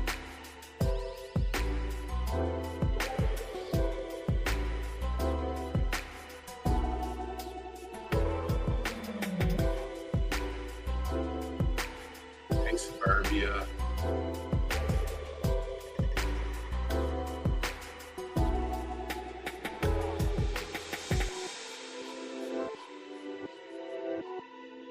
Greatness could be a podium play. I wouldn't be upset about that. That seems like a fine play. I don't know what the numbers look like though.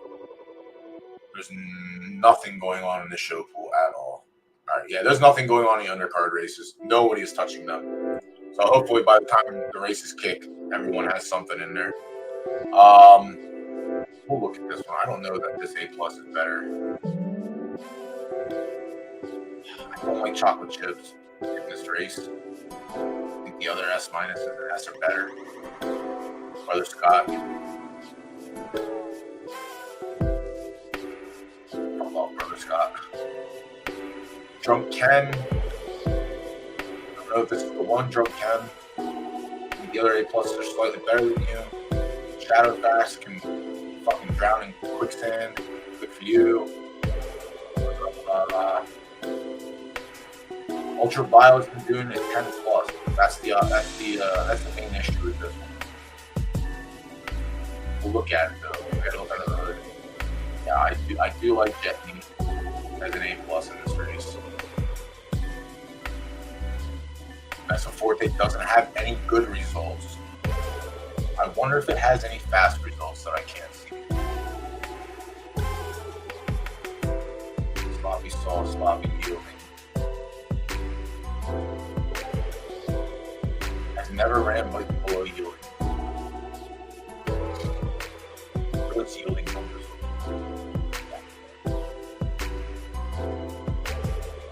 Wings on the apron.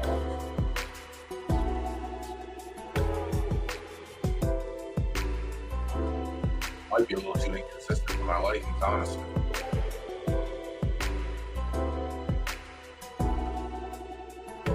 Darth Vader, I'm off of. Busted Bob. The other ones we pulled up are slightly better. Dionysus, cooked. Louis White Stripes, cooked. Good luck. Queen of Bold. I'm gonna find myself playing the one for 24 in this race. And I'm off of this son of a bitch. Alright, hey Suburbia. Yes, I like that. S- hard, ain't hard, but it's still big rings, you know. Podiums, but podiums. Ultraviolet hasn't tested the lower levels yet. I mean, 8 furlongs is still, it's a 3 furlong drop from where it's custom to running at 11. Could it have the juice under the hood? It could. Do I think it does?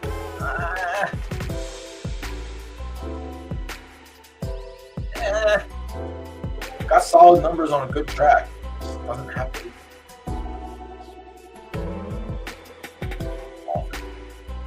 Jet.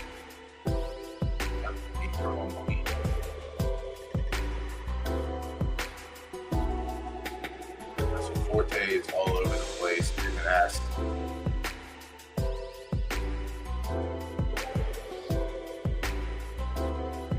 Greatness is a little more consistent. They Renown got this one right on the dot. I think Greatness has better numbers on yielding.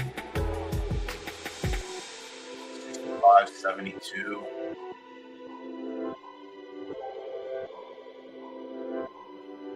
What's that, buddy? 72, 65, you dumb idiot. Chocolate Chips has better numbers on yield or on good, but not at 8 furlongs. Brother Scott has better, but it's an S-, but it's also very inconsistent. Don't like Drunk Ken.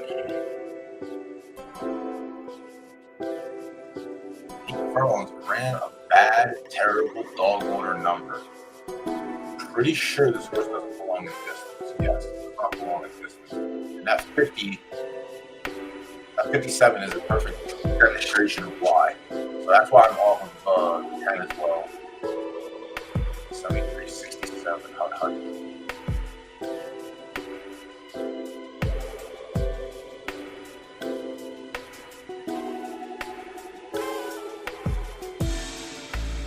Holy.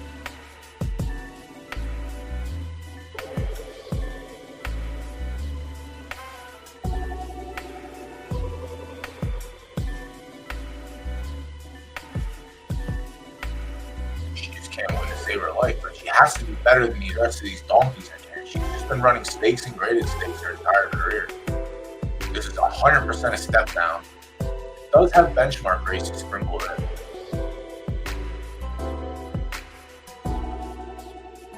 Benchmark 68, ran third. Gets a bunch of pass people. Like, she might pick up her first win here.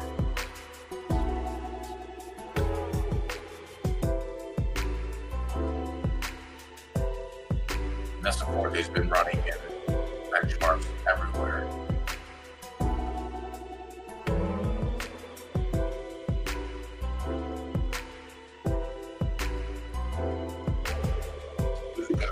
It's gonna be one of these. Who's it gonna be? It's gonna be Queen of Bulls on the outside shot that this race is soft enough that she can grab a win.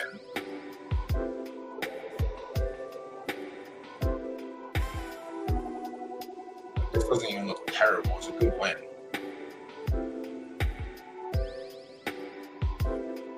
They should beat out the other multiple star soft horses. Jetney. Jetney's an 8-throwing killer. That's what it has going for it.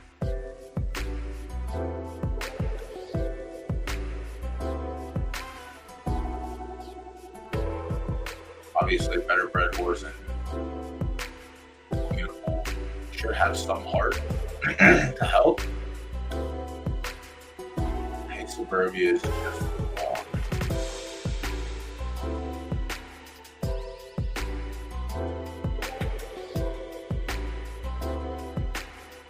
Jetney, Queen of Bulls, Hey Suburbia.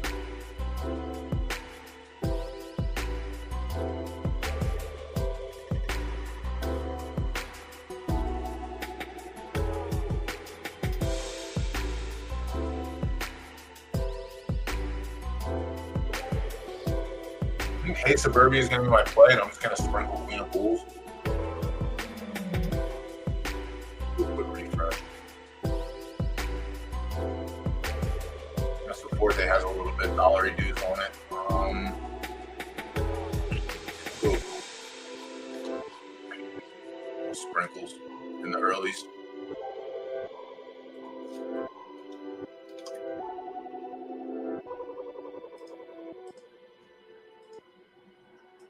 Plays and shows not going to be much to tackle here, but I'm still going to put my across the board betting on both of them. It's not going to be a lot, honestly, because it's going to be hard to gain value out of that.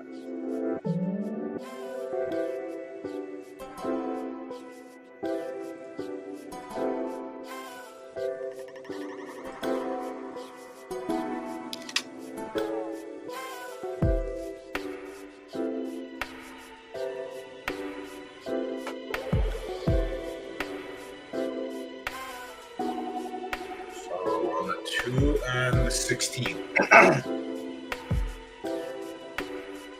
or the 16. 2 or the 16. Oh, my man's is here. Hold on, poker player. I'm deep in the muck right now. What's this fucking race called?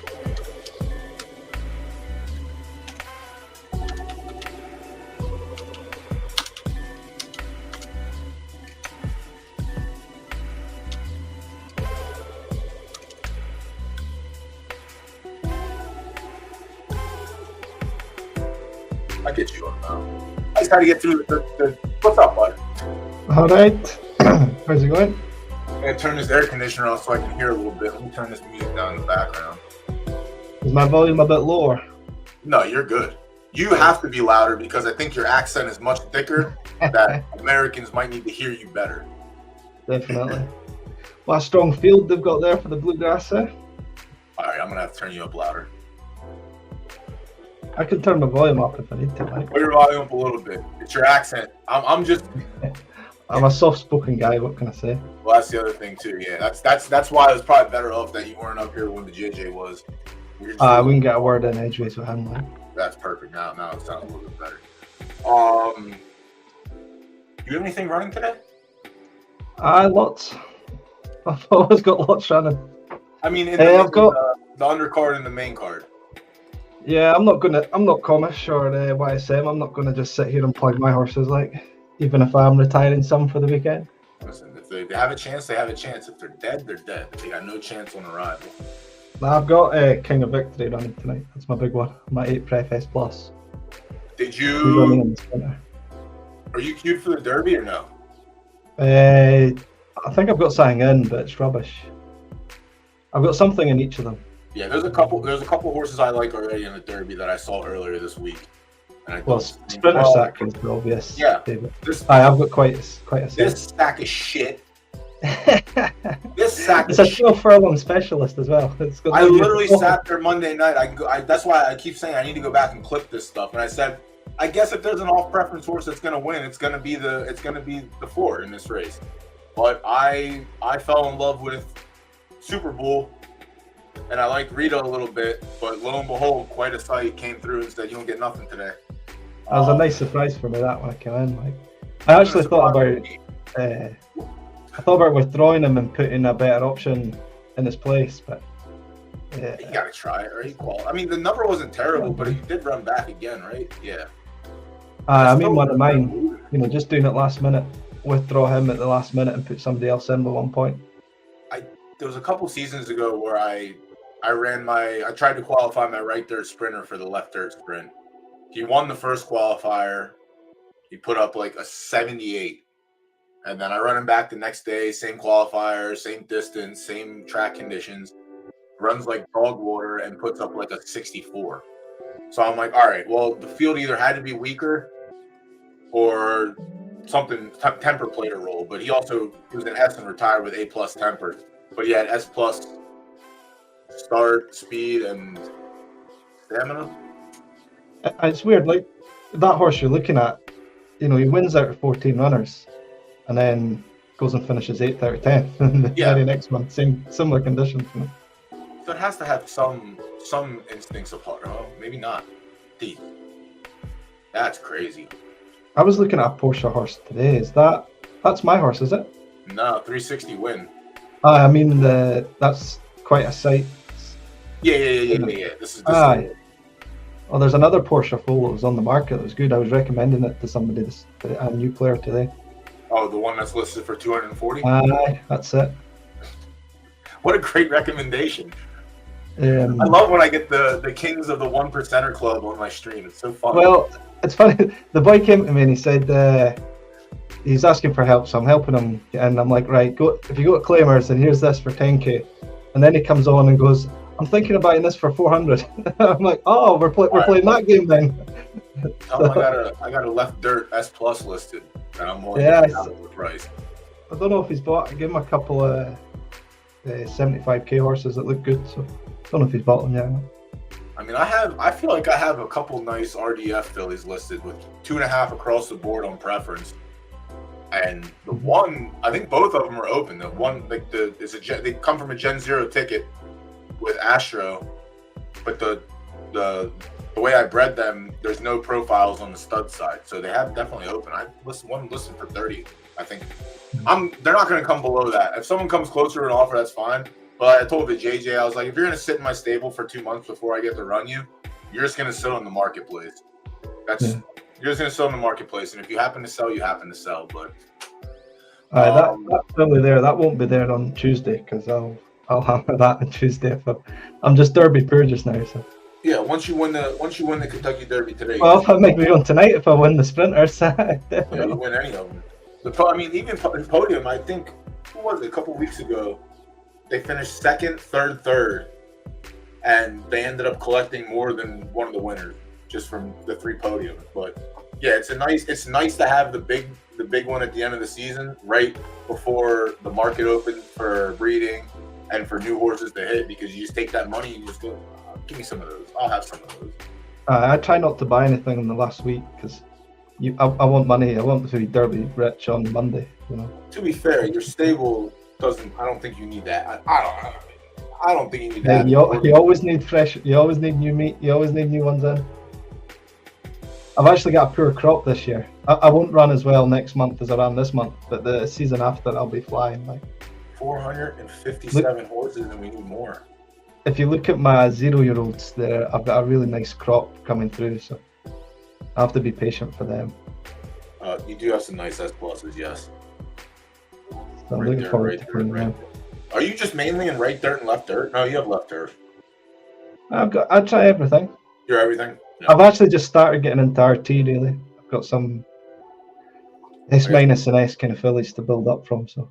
This is my favorite thing to do, is go to the big stables and see if you actually play the game for real or not. All right, you got more B pluses than fucking the JJ does.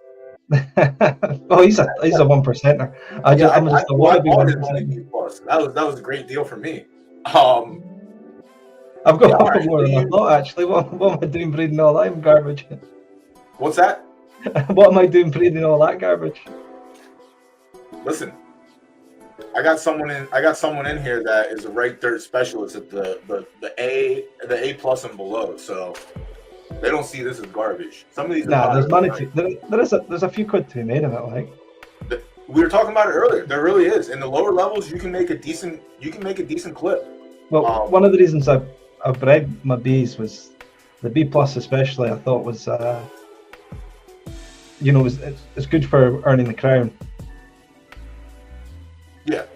But they've kind of cut it a little bit now, so it's not quite as. Yeah. Now. I just want to create a horse that will go and hammer Sparky. To be honest. I might have to come and buy some B pluses from you. I don't sell horses. You got some. I'm not selling horses for 2,000 Derby. That I'll make more one. That's all right. You don't have to be 2,000. I got 2,100 Derby. It's no big deal. It surprises me, though. A lot of the OGs or people don't recycle their money back in for, some of it. Take 30% and recycle it. Make more down the line. Yeah, your stable is obviously quite impressive, and you are one that when you win or you come up, you do go back and buy, which is nice. Jesus Christ, you have so many more. This is my favorite thing to do, is just get the stable on and look at it. I kept 3-year-old fillies running this year, but I regretted that, to be honest.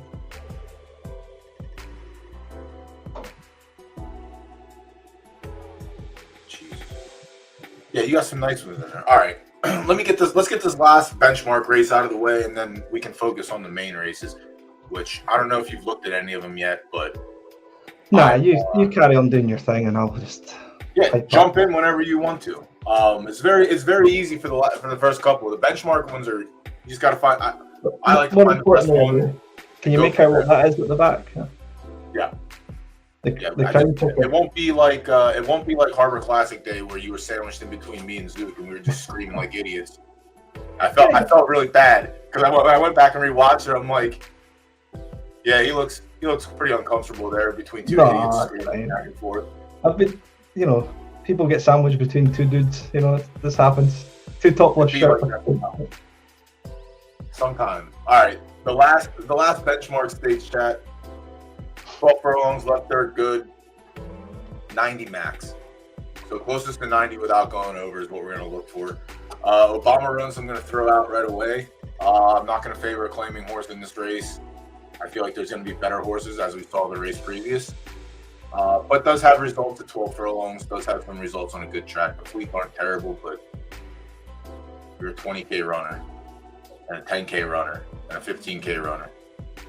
And then when you try the big races, you don't really, the S-Max, Dogwater.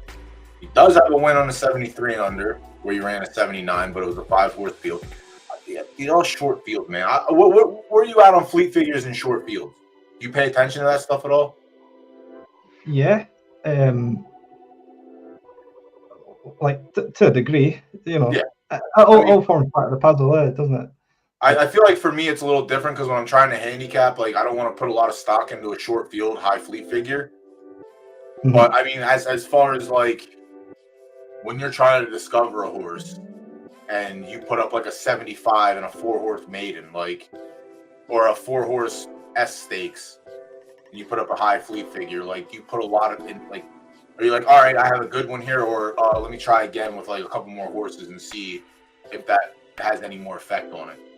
It's all relative. Like maidens, you'll often get a spiker in a maiden, and the same with yielding. So if I'm looking, a 75 yielding maiden is probably on a par with 73 that you get on something else. That makes sense. Yeah. Yeah, whenever, I mean, that's what I said. For Mondays and Tuesdays, we sit up here, and I'll always point that out. Like, I'll look and see if there's a spike in a fleet. We'll look and see, make sure it's not a maiden, because the maiden spike. And then when we look at yielding, the same thing. I'll recognize that there might be something wrong with yielding fleet figures. I saw the wars going on in Discord general and the suggestions about it in private chats as well. So that's a war that I'm not going to fight. I'll let everyone else fight it, and I'll pour aside. I've been fighting it for about 6 months or something. That's what I'm saying. Like, it's not like it's not noticeable. Like, the spikes are very noticeable. For when you stream 2 days a week consistently for multiple months in a row, you can see a difference in what's happening. Speed times are getting faster, which means horses could be getting better, but the spikes in maiden fleet figures is definitely something that I've been pointing out for a while now.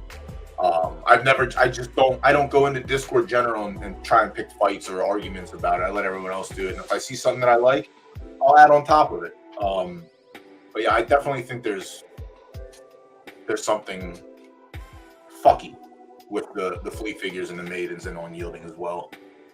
There definitely is. Like, I'm gonna pass on a 3 sprinter. Stretching out to 12 furlongs, not going to get it done. Where are you at on the morning line odd? What do you use those for? Do you just use them as a guide, as trying to find distance, or do you just ignore it and see what happens? I don't use them at all, in all honesty, but that's not because they're not useful, because they are useful. They're not in your everyday plan. It's not in my everyday, and that's why, like, I'm not the perfect player. The perfect player would be looking at that, and he would take that would form part of his little puzzle. Yeah, he would definitely be using it, because they're not completely inaccurate. They have uses for sure. Like, Chad, what's going on, bud? How you been? Welcome. Let me see here. Amadeus 4 has results at 12 furlongs. Very good numbers. 82 high, 74 peak, or average. Sorry. Average is 75 on a good track. Amadeus is probably the best horse we've looked at so far. Scrolling, we're only 4 horses deep, but passing on a 3, multiple sprints, not stretching out. Sassafras I don't think is going to do very well on a good track, being a 2-star off. And I'm off the 1, but the 1 could have a play. I'm off the 1 based on the strength of schedule and the races have been running. Amadeus has been running in stakes. One higher claiming, but it's been running relatively okay for the most part. This is one of those ones. It's not hitting the board, but it's running these numbers, but it's doing it in races where it makes sense. And then when you see a horse running a 20K claimer and put up, like, I guess here's an instance, 10K claimer, a horse puts up a fucking 81. What am I supposed to gain from that? What's that tell you? It's decent. And a 10K claimer? Yeah, so you look at that and go back on horses that are running maybe a 77 in higher stakes, we'll say. Like, if for instance, in this one, like, would you favor a horse that runs an 81 in a 10K claimer over a horse that is running in graded races and putting up mid 70s but not winning? No. I just want to see where everyone stands, because not everyone, again. Everyone. So like that Amadeus is regularly running kind of late 70s. Yeah. So I would probably favor that over the. Yeah. So like here in the S Max Stakes, it puts up an 81. That's an S Max Stakes. Yeah. But the other horse puts up an 81 in a 10K claimer, which is another thing. Like it's just all over the place for me, for my likings. No, I don't mind it. I don't either. Well, I would say I don't mind it, but it makes me have to go back and click on that race, the claiming race, and see how the field was. If it was an S against a bunch of S or A pluses, and it puts up an 81, I personally am not going to put a lot of weight into that, because no, and you shouldn't. Yeah, and the horse that's running the S Max Stakes putting up the 81 is obviously running against all S's, where I think an 81 is valid and warranted. I just don't know how the math works for a 10K claimer to pull an 81 or above an 80. Well, it's most likely competition dependent.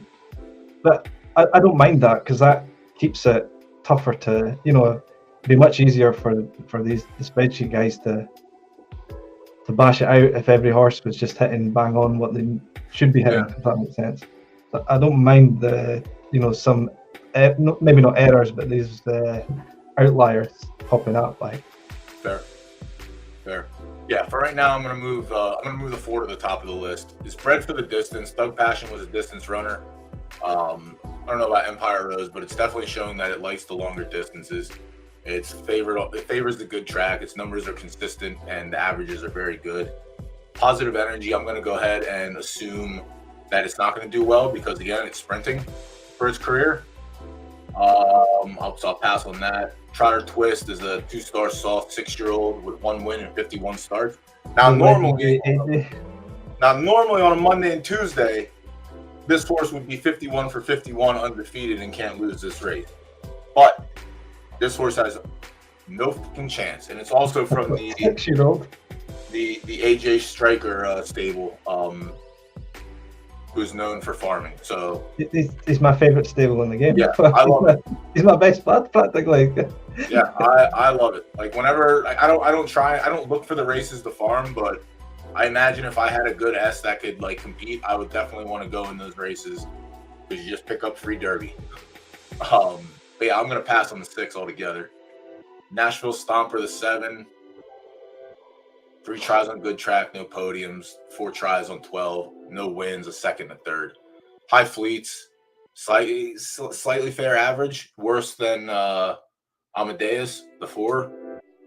Is doing the job in graded company. So this is obviously going to be a softer field for it. So there's a world it can hit the podium or even win outright. But I think Amadeus has a better chance of winning personally. Tank Dempsey, another sprinter. Gonna pass on the sprinters. Cosmic Dose, I'm seeing some bad GVG horses, which I never do. Like 2 for 49, he's still running this horse. Good. That's a supporter of the game right there. That's what we like to see.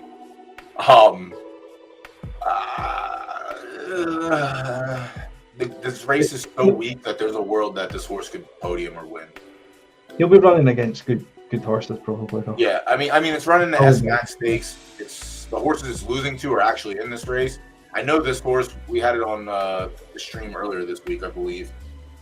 Pegasus is not terrible, but I'm gonna pass on Cosmic Dose here. I wouldn't be surprised if this horse can just stomp over the other 15 worst horses and run like 3rd or 4th and pick up a check. The 10 Mashed, another Thug Passion breed, bred for the distance, loves the distance, putting up solid numbers. Its averages are slightly less than Amadeus, but I think the win equity is higher at 12 furlongs, I believe. That's a shout, that one, Mike. Yeah. Slightly better, 74-75 for Amadeus, 72-72 for Mashed. But we don't want to see Grape winning. More. I'm here to pick winners. Try to pick winners. I don't I'm care. here to OG bash, and he's definitely an OG. It's all right. Mashed is on the list too. So 410 for me so far. I'm gonna wait to open my phone and see the disappointment that the 9 actually won this race. El Jefe spelled wrong with an H, probably because someone used the J already. 16 tries, 3 wins, 4 seconds, 3 thirds, a high of 80, an average of 72. Worse average than the previous horses we looked at. 2 wins and 18 tries on a good track. I'll favor the 3-year-olds over the 4-year-old running in 25K claimers and 40K claimers. Does have a 2nd to Mashed in a 74 claimer, or a 74 max. Restricted race, where's it at? He's an 81. All right, so he's 9 off. Hefe's an 80. Yeah, I think. How good is the DRF? Yeah, I think I'm off Hefe, the 11. The 12. Another one, not so high to 12 furlongs, but the field is definitely light enough that it could just outrun the majority of them and run, again, the solid 3rd or 4th. But I don't know if this horse wins it. Yeah, pass on the 12 altogether, actually. When did they run? He ran on the qualifier earlier this week. Observatory 3-star firm on good. It does have results on good, but the results at 12, it's hit the board. It just doesn't have the win equity. I'll probably move the 13 to the bottom of my list. Probably like number 4, number 5, number 6 in this race of what I like. Know your judo well. One try at 12 furlongs. It's coming out of sprints and mids. I highly doubt that this horse has the legs to run in this race. Yeah, gonna pass. Yeah, I'm gonna pass on this one. Nice solid middle finger here with a little bit of thumb action handed out there. Just we'll blur it, but we got the thumb on that side. That's the perfect fuck you horse. So pass on the 14 at 12 furlongs. If we were sprinting, be a little different story. The 15 extravagance out of your stable, 8 tries. Natural 12 furlong horse though. Yeah, is it a natural 12 furlong horse? Yeah. I guess it only has 2 wins and one of them. He's rubbish actually. So it's gotta be something, right? Yeah. He'll finish 4th and give me some money. 5th, you can get me money. I'm pretty sure. 5th is still a decent payday in this race. I think you get like $200. Well, maybe. Yeah, they're great. Like, yeah, you get $200 for 5th. 220 or something like that. That's crazy. That's nice. But yeah, I guess that's what you're hoping for. You're hoping to pick up a check, unfortunately. But yeah. I guess it is on par for the distance where it likes to run, but I don't know if like I say, with respect, I don't think you have a snowball. Just say it's shit. With respect, not have a chance to win. With that said, so the 3 horses that I like are all Thug Passion horses. Thug Passion, a very good stud, had some very good crops. Growler moves to the top of the list. Growler is the automatic play here for me. I don't know that we're going to get solid odds. We might end up with 1. A 4-year-old filly. Yeah. There's another OG leaving money on the table. Love it. Does Wolof need it though? That's the thing. How many horses does Wolof have? I guess at least he hasn't sold it. Yeah. How many horses does fucking guy have? Oh, about 122. I thought they were one of the larger stables. Well, it's for the quality. He does sell a lot. Wow. Good for them. They have an A- in their stable. 2 races. What's the reason for that? Just to make it look like he's a supporter of LPF try or something like. He's a firm supporter of the one. That's it. He might have just bought that just to have it in there. Let's just say you can go in Discord and say, "I'm a man of the people. High race greens." He's got 2. He's got a stallion. A stud. Right. Maybe that's what he does. He just breeds those 2 together each month just to maintain green in his stable. Let me see this word. I mean, it's not even a 3-pref horse, is it? He bought this horse. No, he didn't. He must have had the mare and then sold it. Jesus Christ. That must be an experiment or something. He had $25K for this 2 months ago. I mean, it's a high boost B. That's fair. It's also right dirt, so let's get that out of there. All right, enough of that. Enough stable stalking. Yeah, Growler's going to be the one. What's that? That's the funnest bit. One more time. That's the funnest bit. Yes. Going through, yes. Yeah, I think it's going to be tough for Growler to lose this race. This, so far, is the best horse, and just happens to be the 3rd Thug Passion horse that I think should win this race. So we got some explaining to do. Sometimes the stable name is worth more than the horse. Listen, man, that's a right dirt horse. You should try and buy it. The Toot is the resident right dirt, everything under A+. Now he's in the S+ or S- now, but he did the slow breeding from the bottom up. Blue Lechung cost me 2,000 Derby in this race, so I'm entitled to not want to pick it here, but it's not bad. I don't think it's Growler level, but again, it is the only S+ in the race, and we saw last race the S+ was taking a little bit of action. It's all in the distance. It's clearly bred slightly well, we'll say, to be an S+. Got Solar Storm in the bloodline there. Didn't see that too often. Isn't this I think it was Sparky's old horse there. Yeah, I was gonna say it's still getting breeds too. It's kind of crazy. Is it in for 4? It isn't for 4. It's not. Did he just buy this? The crops don't seem that. All right, never mind. There's an 11. I was like, holy shit, there's a lot of 2-year-olds and 0s in here. Unless people just weren't breeding with it early on, which would kind of make sense. I think he was keeping it in house, was he? Check ledger. He let it out. Still has a ton in house, but also let it out every season. Just curious to see what it was about. Had it in for 4K and then put it up to 12, put it up to 6, and dropped it back down. That's a pro play. All right, that might have been the reason. It was probably priced too high early. I mean, 10K is not crazy high. That was all for 350. Look, the person that had it before had it in for mint. Then, all right, yeah, you try to recoup some losses. I get it. Paid $350 for it in December, like 2 days before Christmas. That's in season 10 money though.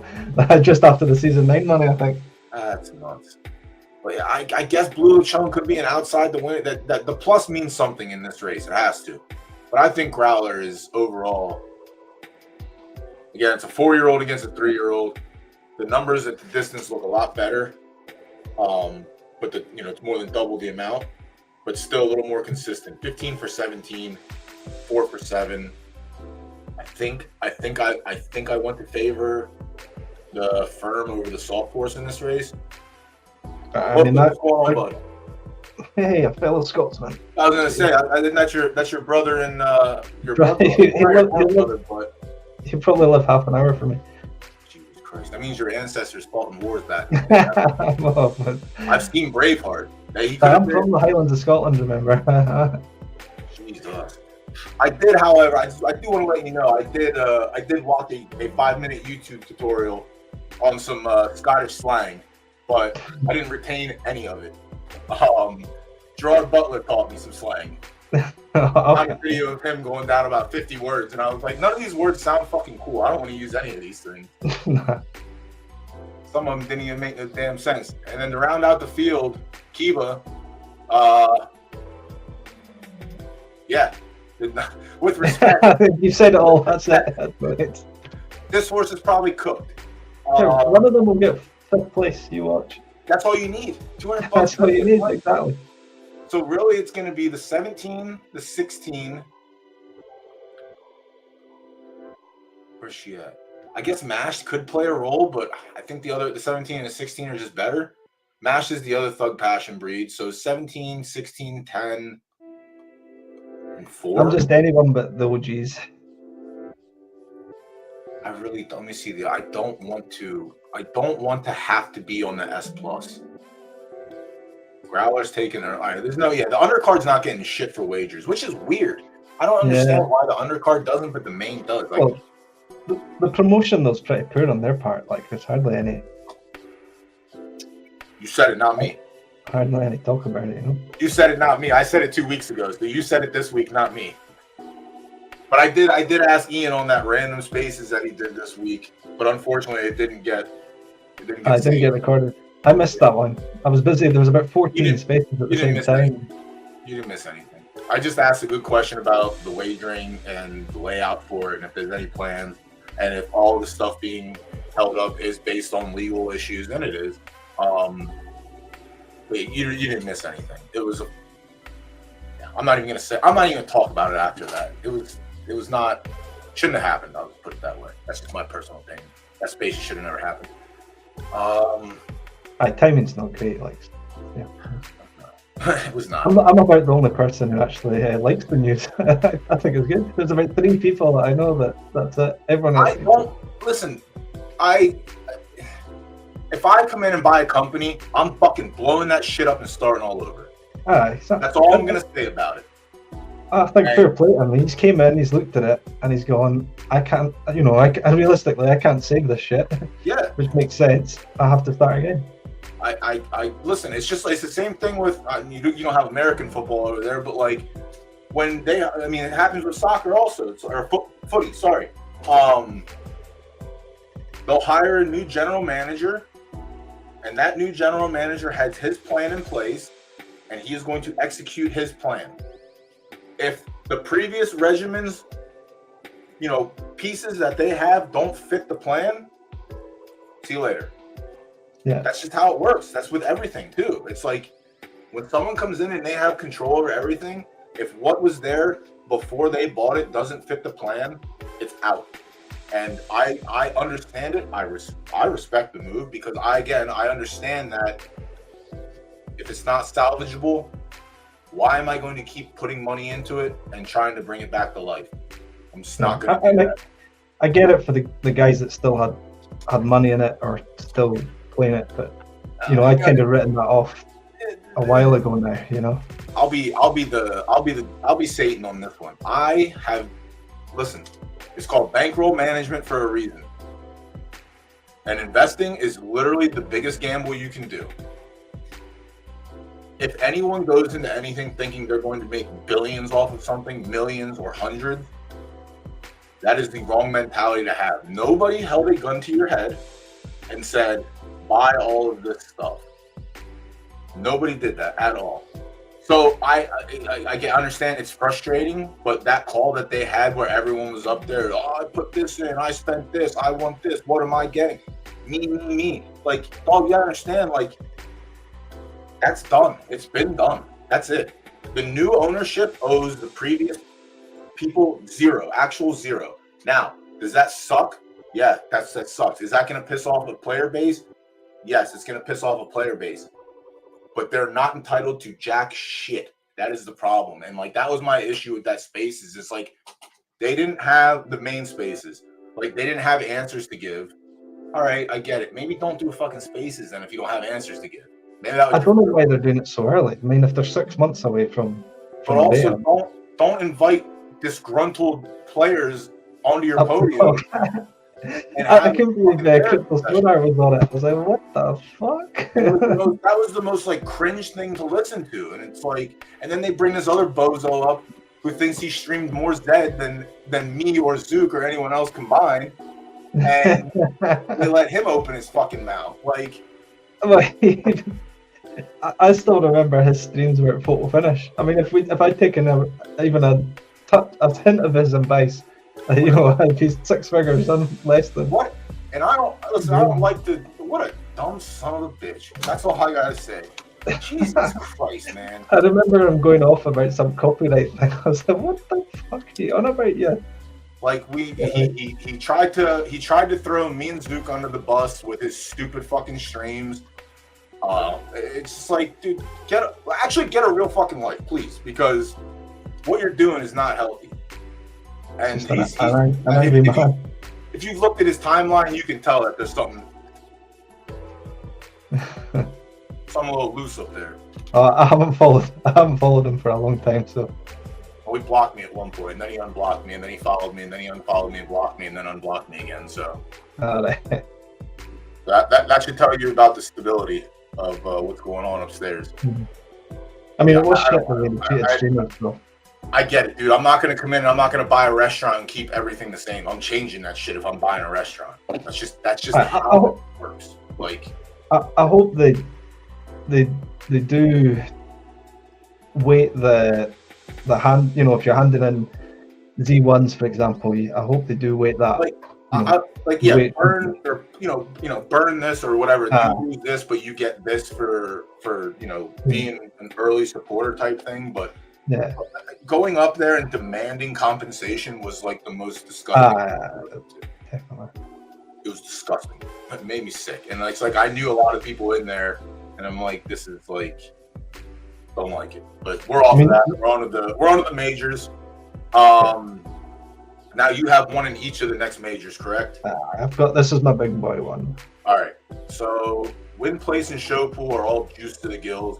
There's a ton dumped in already for the people that are in here listening. The first 3 races we just went over didn't have like a single dollar in there outside of what I put in. But someone dropped a 1K 600 in the place, and there's a couple 400 plays too. So there's definitely value to be attacked in there. So definitely take a look. I've got about 30 minutes to get through this. Let's try and do it real quick. All right, more Sherry. Gonna pass right away. I don't think this horse has a snowball's chance in hell in the 5 furlong left dirt soft. So pass on this one. Barbuda. Just I don't think this is this horse is weird. 4 wins lifetime. 2 are coming off back-to-back 80 and 78 performances in a grade 2. Couple of nice runs though.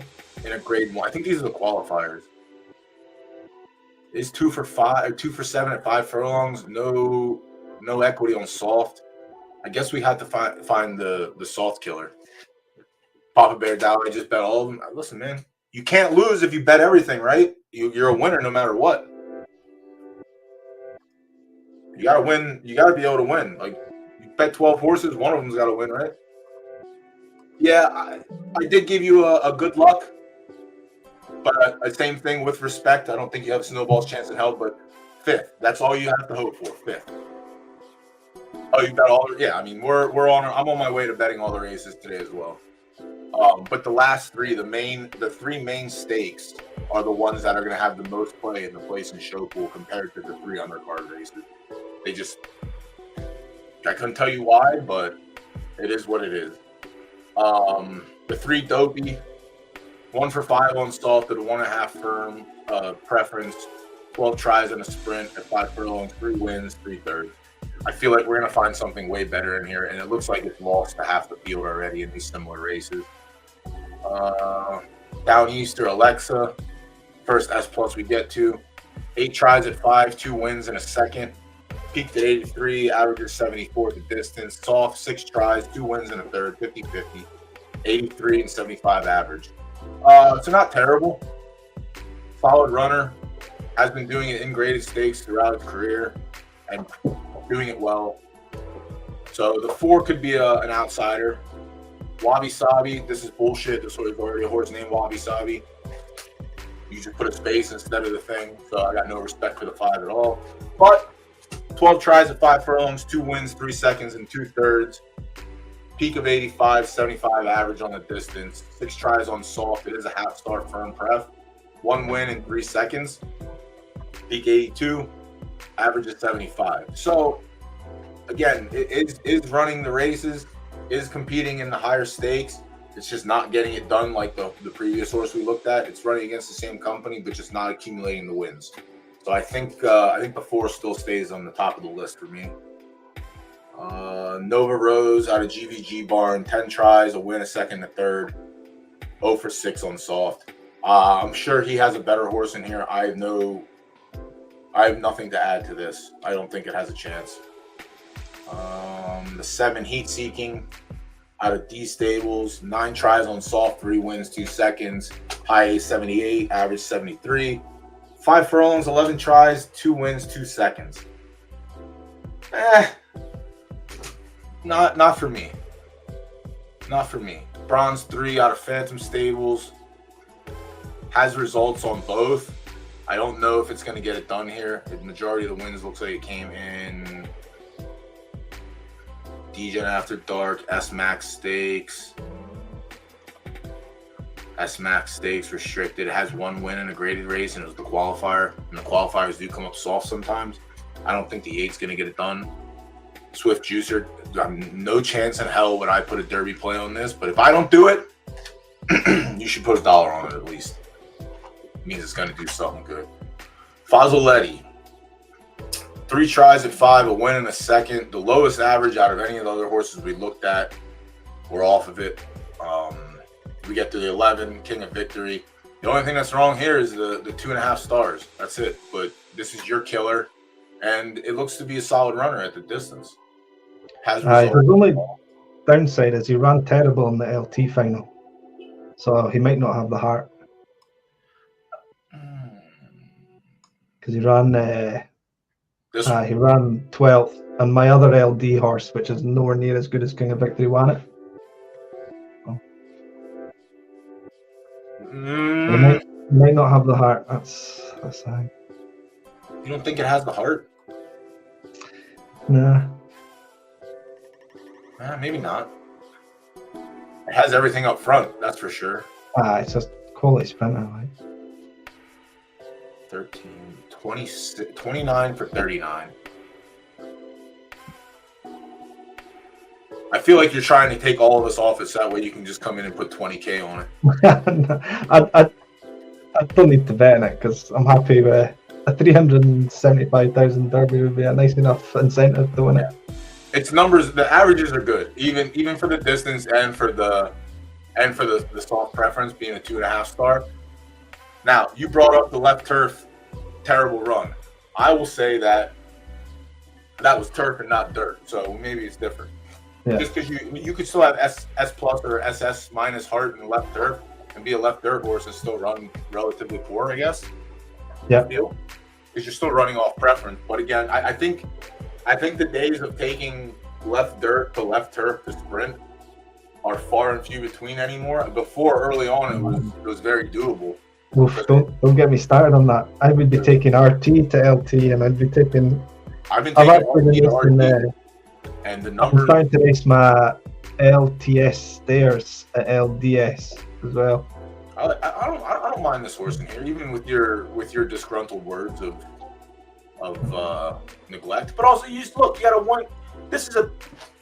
What are you talking about? You won a 13-horse race already. Just because you run terrible on the turf doesn't mean it doesn't have heart. That's disrespectful. Yeah. All right, okay. Disrespectful.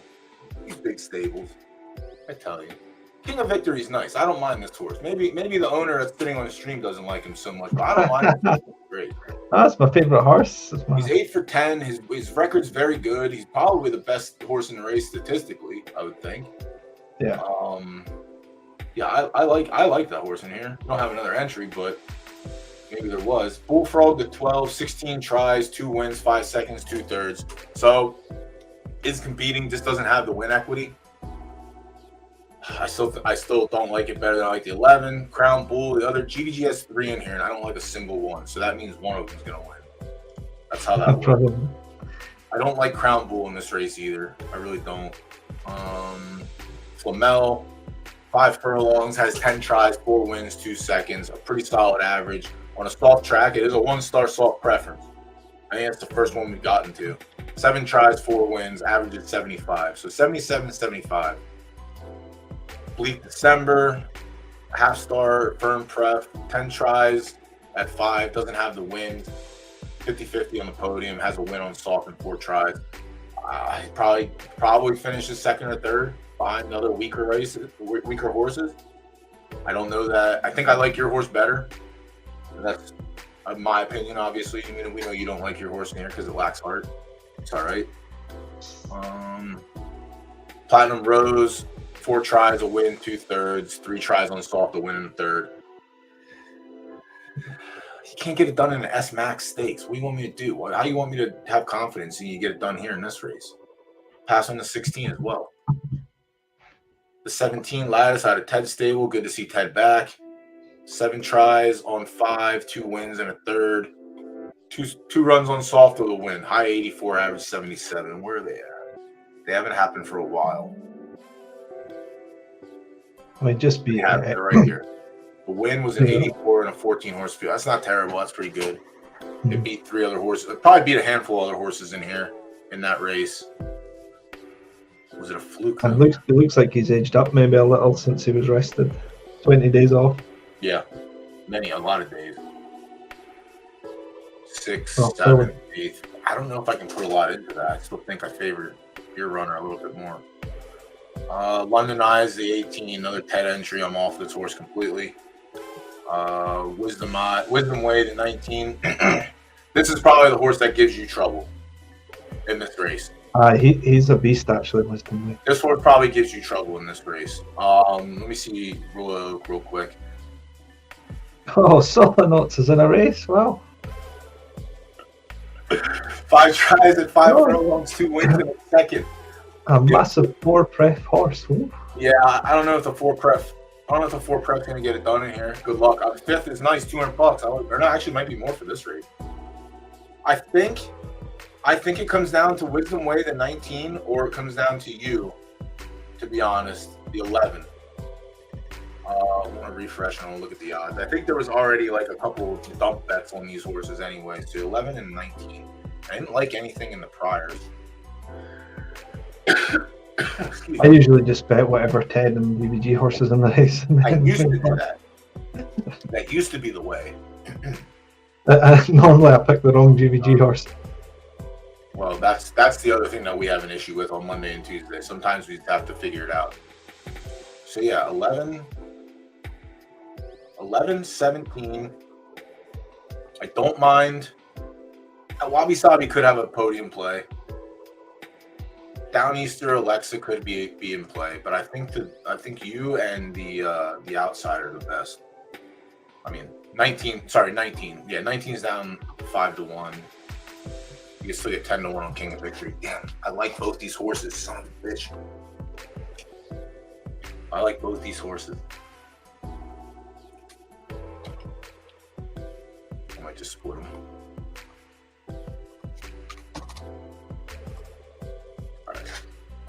Split them both. That's fine. When they run, second, third, or third and fourth, I'm off of it. Yeah, the countrymen have to stick together. That's support. That's how that works. Supporting the ranks. And Moses in a lot of games actually that I'm in. To be fair, I think he's a former Sorare player and he's in Footium and that as well. He does Footium. Are you in Footium? Yeah. Oh shit! I didn't know that. I'm also in Footium. I really enjoyed I haven't done the betas, but I did the last beta essentially. That's the one I did. I did the last one. It was fun. I enjoyed it. It's tough. Definitely opened my team's not terrible. I have a lot of solid players, but having to rotate players for every game is tough. Knowing when to leave them in, what percentage, on everything it's really tough. I quite like that aspect. It's a little bit different. I like fantasy sports, and that's the same thing as fantasy sports, except we don't have to worry about the energy levels. I finished first and second in the 2 leagues. Oh, must be nice. Division 6, I think. 7. Rich get richer. Well, I'll probably take some of that PFL money into it if. I finished 5th, I think, but I had the most goals on the table. Yeah, Attack 9 did it. So tell me how that works. Because you boys can't defend over the pond. You don't know what you're doing. I didn't add any players either. That's the one thing, is I didn't add anything to make my team better or worse or anything. So that's one I told Mozart. I was I got to get in there and pick his brain. First doing it's quite it's quite easy to sell some players. I don't know. I haven't looked recently, but I sold a few players and upgraded. I added 2 of the what are they called? The academy players. But I didn't go any further than that. All right, I'm gonna lightning round. I'm gonna try and wrap up by 6. You have one in here that you don't like, so I can play that one too. Yeah, I don't like it. I can't remember what it is. That's why I don't even like it. We'll get through to it. All right, 8 furlongs, left dirt, good. This is the Twin Spires Gallop. I've got an RD in this one. That's all right. No, you're good. Go ahead. No, it's all right. It's an RD horse, so it doesn't have much hope. Oh, well, that's fair. All right, so JPEG's bringing another 15K claimer in to win a graded stake and/or major. You're very good at that. Horse is very solid at the distance, has results on good. The averages are 71, 74 is probably the worst that we'll see. I don't know that I'm going to put any water into this bucket. I'll pass on the 1 for now. I'll pass on the 2 straight up. Good luck to this one though. 3-star firm, 26-1 morning light out of the TED. I'll go ahead and pass on this horse. Yeah, this is easy when you just go through and pass on all the bad horses and then they win. More Jerez. Whatever the fuck. Very good at the distance. 73, 75 average over the distance and the condition. Probably not going to be the best horse in this race. Get that 5th place money. I don't think I want to put a ticket on it. I think maybe there could be a world where if the odds are, or if the pools are lopsided in the show pool, it could be like a little sprinkle. But I don't want the win play for that. I like that one actually. I might even bet on it myself. You like this one? I like these 3-star horses. That's for breeding anyway. got you. I got you. I see what you're saying there. Yeah, Tekawita is not gonna cut it for me in this race either. Good luck though to Tombstone. Shout outs. Yeah, I've come to the conclusion in these big majors, it's either the best horse, and I'm not trying to get cute. And if the best horse doesn't win, whatever. I've been here before. I know how. There's a spell, I think, where 7 or 8 majors were won by favourites in a row. Mm-hmm. I think last week there was a couple surprises, but nothing like out of the ordinary. Pass on the 6-8 one does have results on the distance. I just don't think it's strong enough to beat the other horses listed in front of it. Get that 5th place money. Everyone get that 5th place money.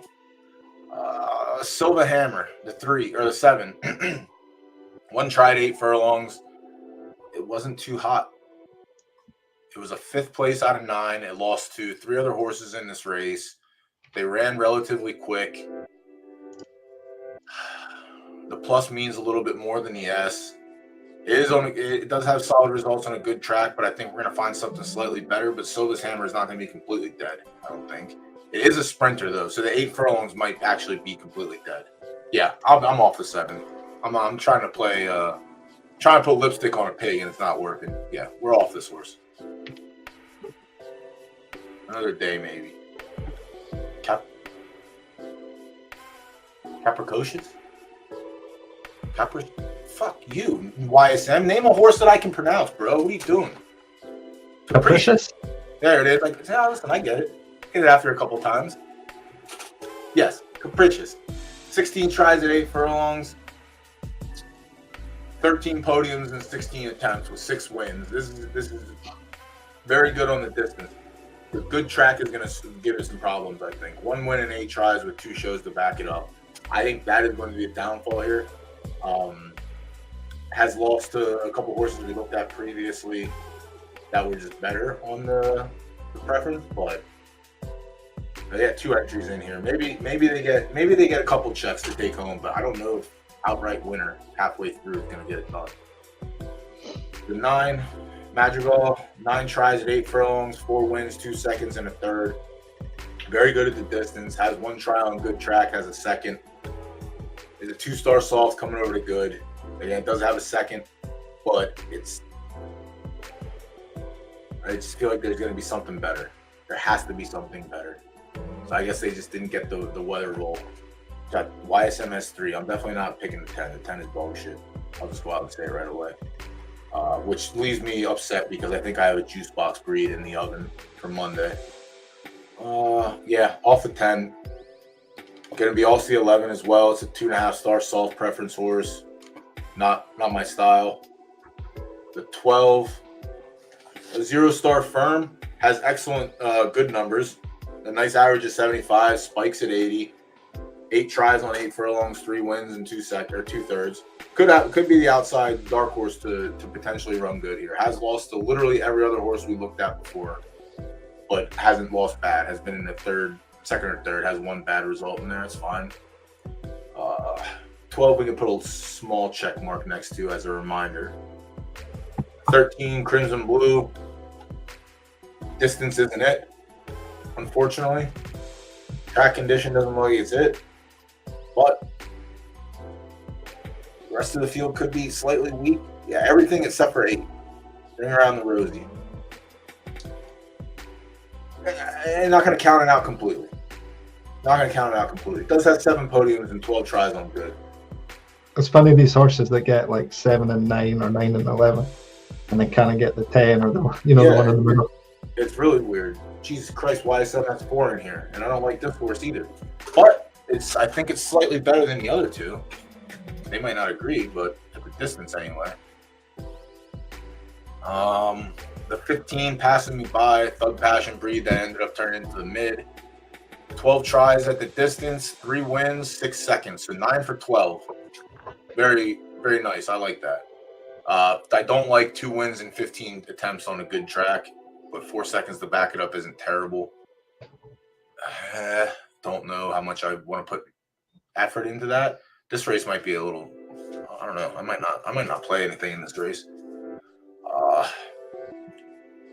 could be live. I'm not sold on it completely. I want to see the last 4 horses.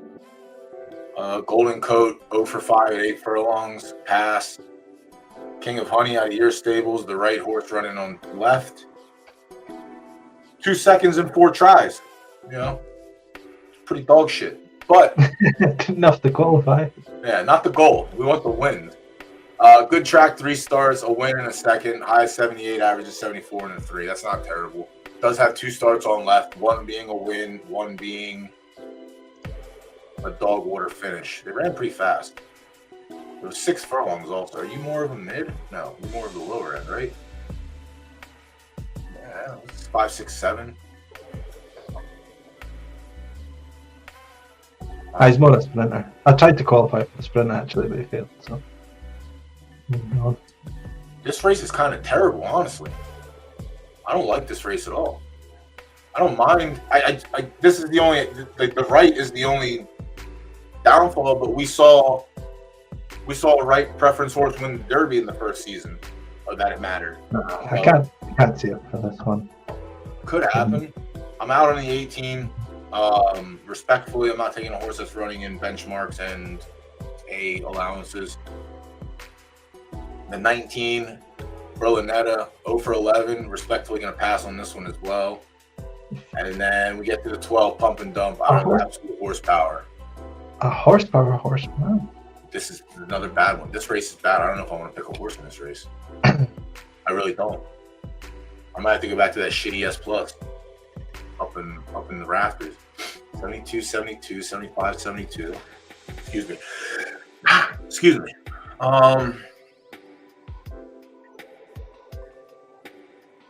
I bet Jerez is up more than that. Passing me by. You bet the Jerez horse? That'll be all right, like that one.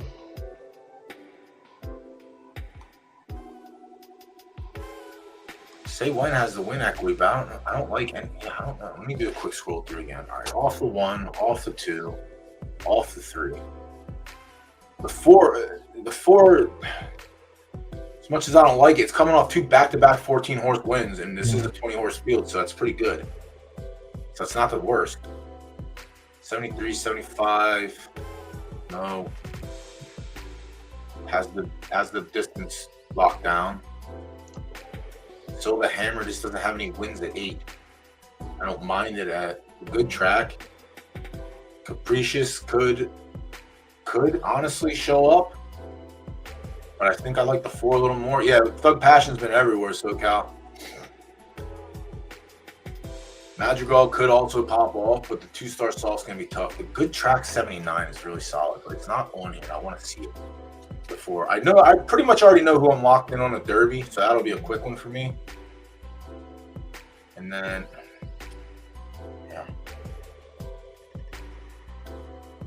yeah.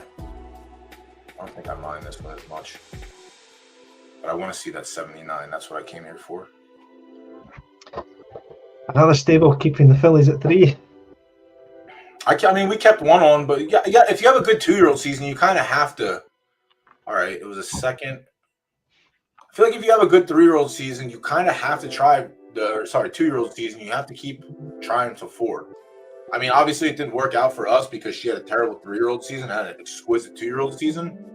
But I don't. I know the argument this morning that was going on in general Discord was something similar, but I told him, I was like, we got to keep her on another season and see if we can extract a little bit more winnings. And if we can't, then we retire or we sell. And we ended up selling. So, yeah, I think it's tough, man. I don't want to take a winning filly off the track. I really don't. Like, in season 16 going into 17, like, I feel like we can race profitable fillies another season or 2, not have to worry about breeding. But you know, that's just my opinion on it. It is what it is. I don't mind this horse a little bit. I don't mind Madrigal. I think I might take an outside shot on that one. I also don't mind Passing Me By either, but the last couple of races have been cheeks. King of Honey's on the off side of the pref. Passing Me By does look alright. Pass Me By don't look terrible.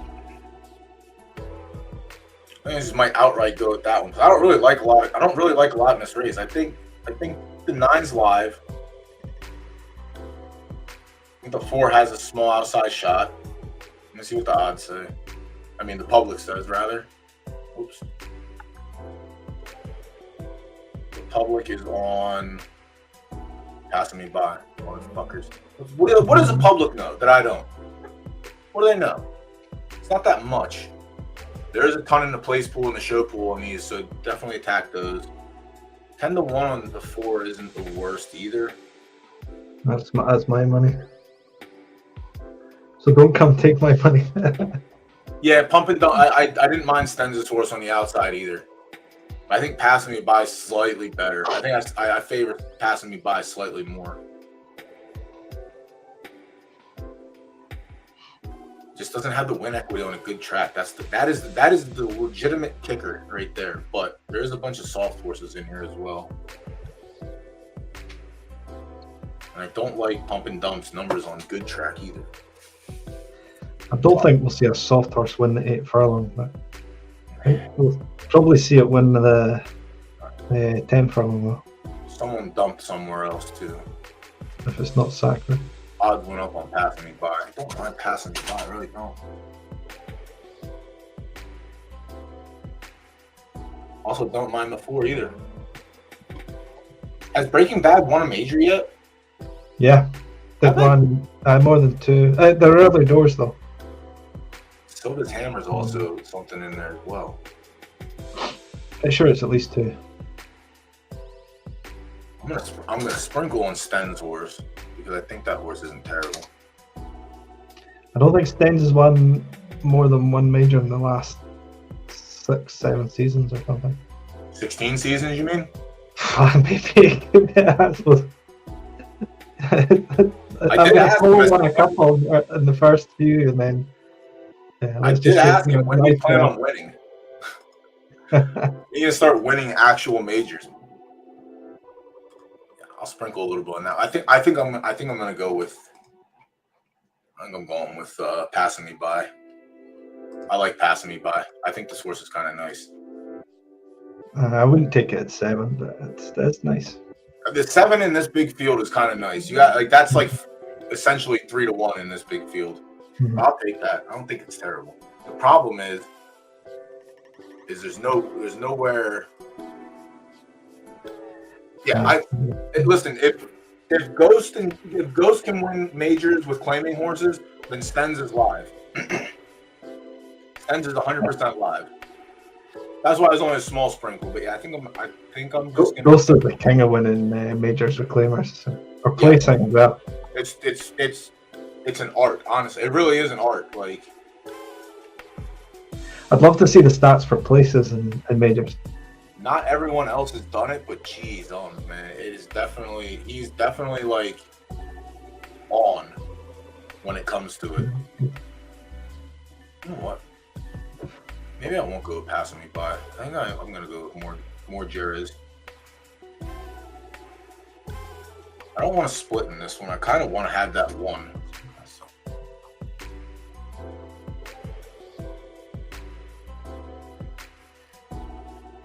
I feel like Soda Hammer's gonna pop off too, but Soda Hammer's doing everything in the lower distances.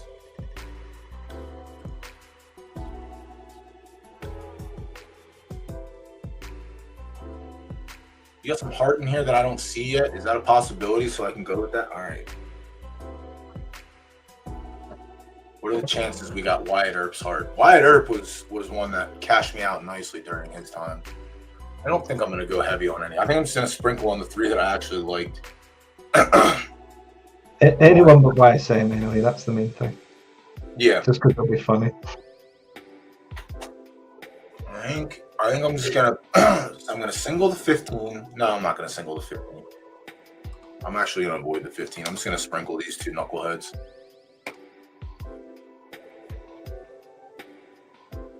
That's good. If it was yielding, I think I would favor the YSM horses a little bit more. But in this instance, I'm not going to. All right. 4-9. And then we'll get on to the last race. I'll get out of here. You'll get out of here. Mo and Fib will take it away from here. Obviously, go over to their stream. If you're not handicapping, go watch that. I don't know if it went live yet.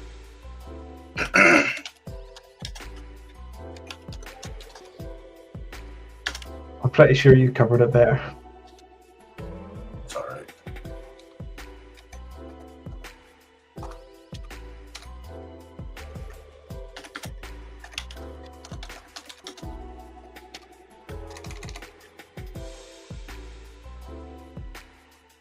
I got the time to go. I got the time to go live hours before, which is easier. Obviously, it's easier when you can do that. I think I'm locked in on who I want in the Derby. You don't like your horse. You already told me that, so that's fair. Yeah. JPEG can probably fucking surprise people and take a claimer to a championship. Not going to do it here. Venture Capitalist was live in the qualifiers when we looked at it earlier. I don't like him here. I think Cosmic Thug is live and not completely dead. Definitely like the 3. It doesn't have the equity or in the front end, but it definitely put up. No, is this not the one? Which one is this? Isn't the one? Where's the Super Bowl? That's the one. Never mind. One of the GVG horses I like, since there's 100 million of them in here. Cosmic Thug could be live, but I don't like it more than I like the other entry. Haston, good luck, have fun. I don't think this is your day for the roses. Academy Cowboy, 1 for 1 at 10 furlongs, 2/3 on a good track. Has preferences. I don't think that it has heart or the legs to keep up with the rest of the field. The 6, Rita, this horse I really like. It's unfortunate we didn't get a little softer, but it does have a place in a show and 2 tries on good and solid numbers to back it up. It does have the equity at 10 furlongs. This horse is interesting too because the stallion it came from was kind of dog waters racing. I like Rita quite a bit. I like Rita. I liked Rita in this race where you beat it with quite a sight. But I ended up on Super Bowl, and that was a solid second on a good track. And then Rita came back and paid us off, which was beautiful. Hasn't run since. That's kind of nice. Nice 5-day break. Bay Margarita, have fun. Ivory Passion, very solid at the distance. 5 wins and 12 tries. Solid fleet figures. 0 Star Soft preference horse, has 1 try on good and put up an 80, and that came 2 starts ago and is a 4th, where it lost to Bougie, who is the 12, who Latuda likes. Okay, I'm off of this horse. It's got to be the worst one of the GVGs. Piercing was fine to mess around with in the qualifiers. This one was good.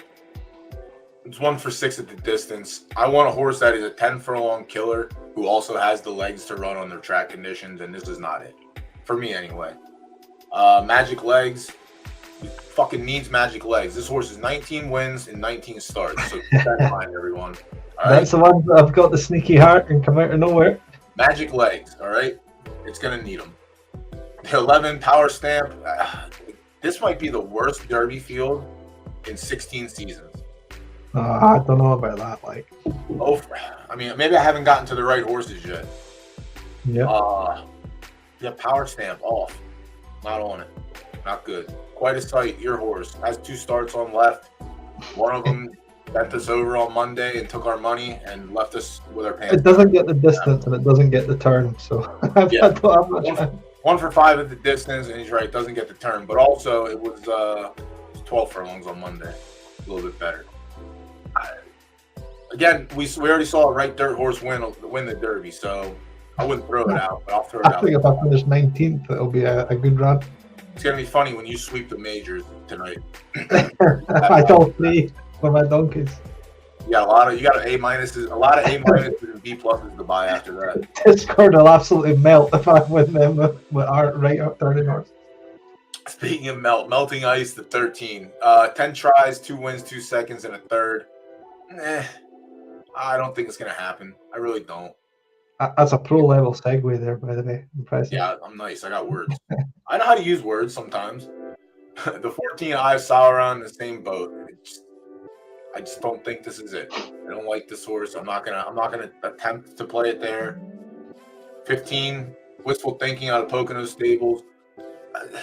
Not stellar at 10 furlongs. Has a win, a second and 4/3, so it's on the podium 60 or 50% of the time. Has good numbers on a good track. I don't like it here. It has 3 tries in big fields and none of them were good. Can't completely count it out, but I'm going to count it out. We get down to Astronaut, the 16, who I think is the co-favorite. Astronaut is the horse for the course, wins at the distance, is literally 14 for 14 at 10 furlong. Exactly what I want in this race. Good track, has 2 wins, 4 seconds, and a third, so 7 for 11. Not terrible. No win equity there, but still better. This is the best horse we've looked at so far out of the 15 previous, I think, anyway. Super Bull, the other GVG horse I really like. 2 for 6 in the distance. I like this horse. I don't know that it's better than Astronaut, though. Astronaut has 1 win over it. And Super Bull has no wins over it. So head-to-head, Astronaut is in front there. I don't mind this horse, though, the 17. I like Rita. I like Astronaut. I like Super Bull. Just Ace. I don't like you. Sorry. With respect. The 19, Sprinter Sack. Sprinter Sacri? What the fuck word is that? I would say Sacre, but he's one of only 2 8 Tref LDF S Plus horses. This horse. This is another one that's 100% at the distance. So it's going to be a tough one between. YSM might get their Derby win today, honestly. Like, not even trying to. Yeah. It definitely has better good results than Astronaut. And it's also 100% on the board, but first and seconds and no thirds in there.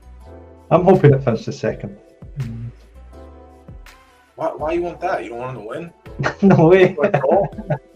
You want to troll because they haven't won a derby yet? They keep talking about how they want to win derbies? Do you know how much content that kills if YSM go and win a major? I don't know how much content it gets. It's just how much more content can you get when they've been tooting their horn for 16 seasons that they're going to win derbies? Yeah. That's 16 seasons of crying wolf, and then you finally win the cry. Here's to another 16. I'm laughing at them. Bougie, the outside horse. I don't mind this as a play. I know Lakuta said he likes this horse. I'm staying away. I do not have any respect for Hadal as a sire. Horse stinks. Ridden my filly.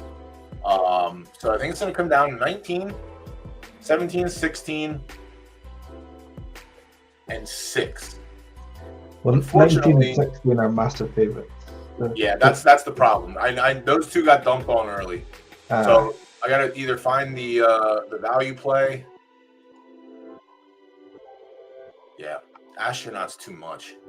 The first featured race starts just now. The Bourbon County Stakes thing. That's all right. I'm not too worried about it. But I'll watch it and then I'm gonna shut down the stream because I gotta go. What time's UFC start? Fuck, I might be behind schedule already. I wanted to stop at 5:45, but the problem is when I have people on, I just jib jab for a little bit. 6:15. All right, we missed the first fight. It's all right. I ain't scared. It's the race about to start if you want to put it on. Yeah, this is no. Is it on? It is on. All right, we'll watch this and then I'm getting the hell out of My here. money's on Bullish Girl. The 9 horse. I forgot who I had in here. I gotta check the ticker. Oh, I went with old favorite. Just go GVG. I think I split in this race. Oh, but also, did they even go live yet? Chat, can anyone confirm? I didn't. I think they did. I don't think they go live for the undercard races. I don't know. They kind of start right on it, basically. I think. I have the 6 and the 9 in this race. Did you see my crown ticker? No. Live updates. It's green. Oh shit. It's up 12% today. The It's 24 hours. very. Oh, the 5 injured. Oh no. Who's the 5? I have no idea. Poor horse. But no, I didn't notice the crown taker in the back because it's very distanced out of the picture. I'll need to try and get it in a good position.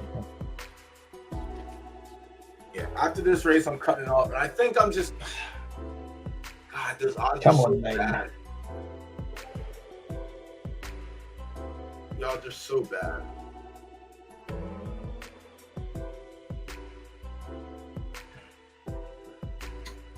All right, halfway through. I think there's a few good value bets in the Derby, though. There are. And I think I might just do that. I think I might just take the value bets on Rita, the GVG horse, and just ignore the 2 stone favorites. All right, move a little bit closer. Here we go.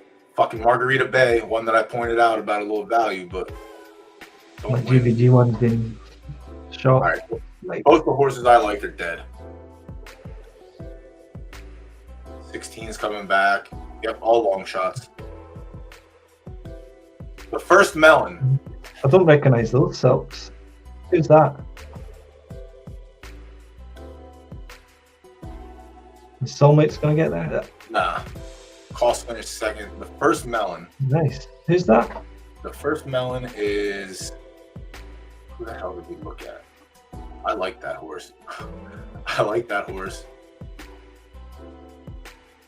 I didn't mind Margarita as a sprinkle. Where's this fucker at? The first melon was the S minus. Sam. Sembry. Yeah. And then Koff that ran a big second. It's not bad. It's not terrible. All right. Yeah. So I think instead of even going in on the 19 and the 16, I'm splitting it between the 17 and Rita. Rita 25-1. Kind of nice. I'd like that. But yeah, those are gonna be my 2 plays. I'm more confident in one of the favorites winning, but I don't want there's still an hour for the pool or 40 minutes for the pool to close. There's gonna be more coming in, and the rule is on Mondays and Tuesdays if it's gonna be chalk, we kind of don't want it. So How much is wagered on that already? It looks actually a decent pool, is it? 240K. Yeah, it's not bad. No, it's pretty good. What was our record with? We had 300 on anyway. I know that 370. It started with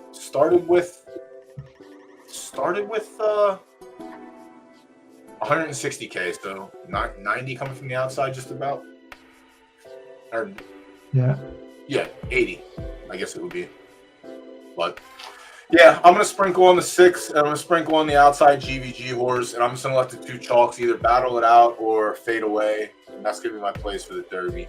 I like both of the favorites. I don't like the odds. I don't like the odds. But that'll be it. That's gonna be the show. Everyone go over and watch the Mo stream. I can't raid from here because they're on Kick, but everyone go over there. Poker Player, thanks for coming and hanging out. I'll get you back where we can actually have discussion instead of me just spewing. But thanks for hanging out. Appreciate it. Chat, take it easy. Everyone, good luck today. Have fun. See you on Monday. cheers.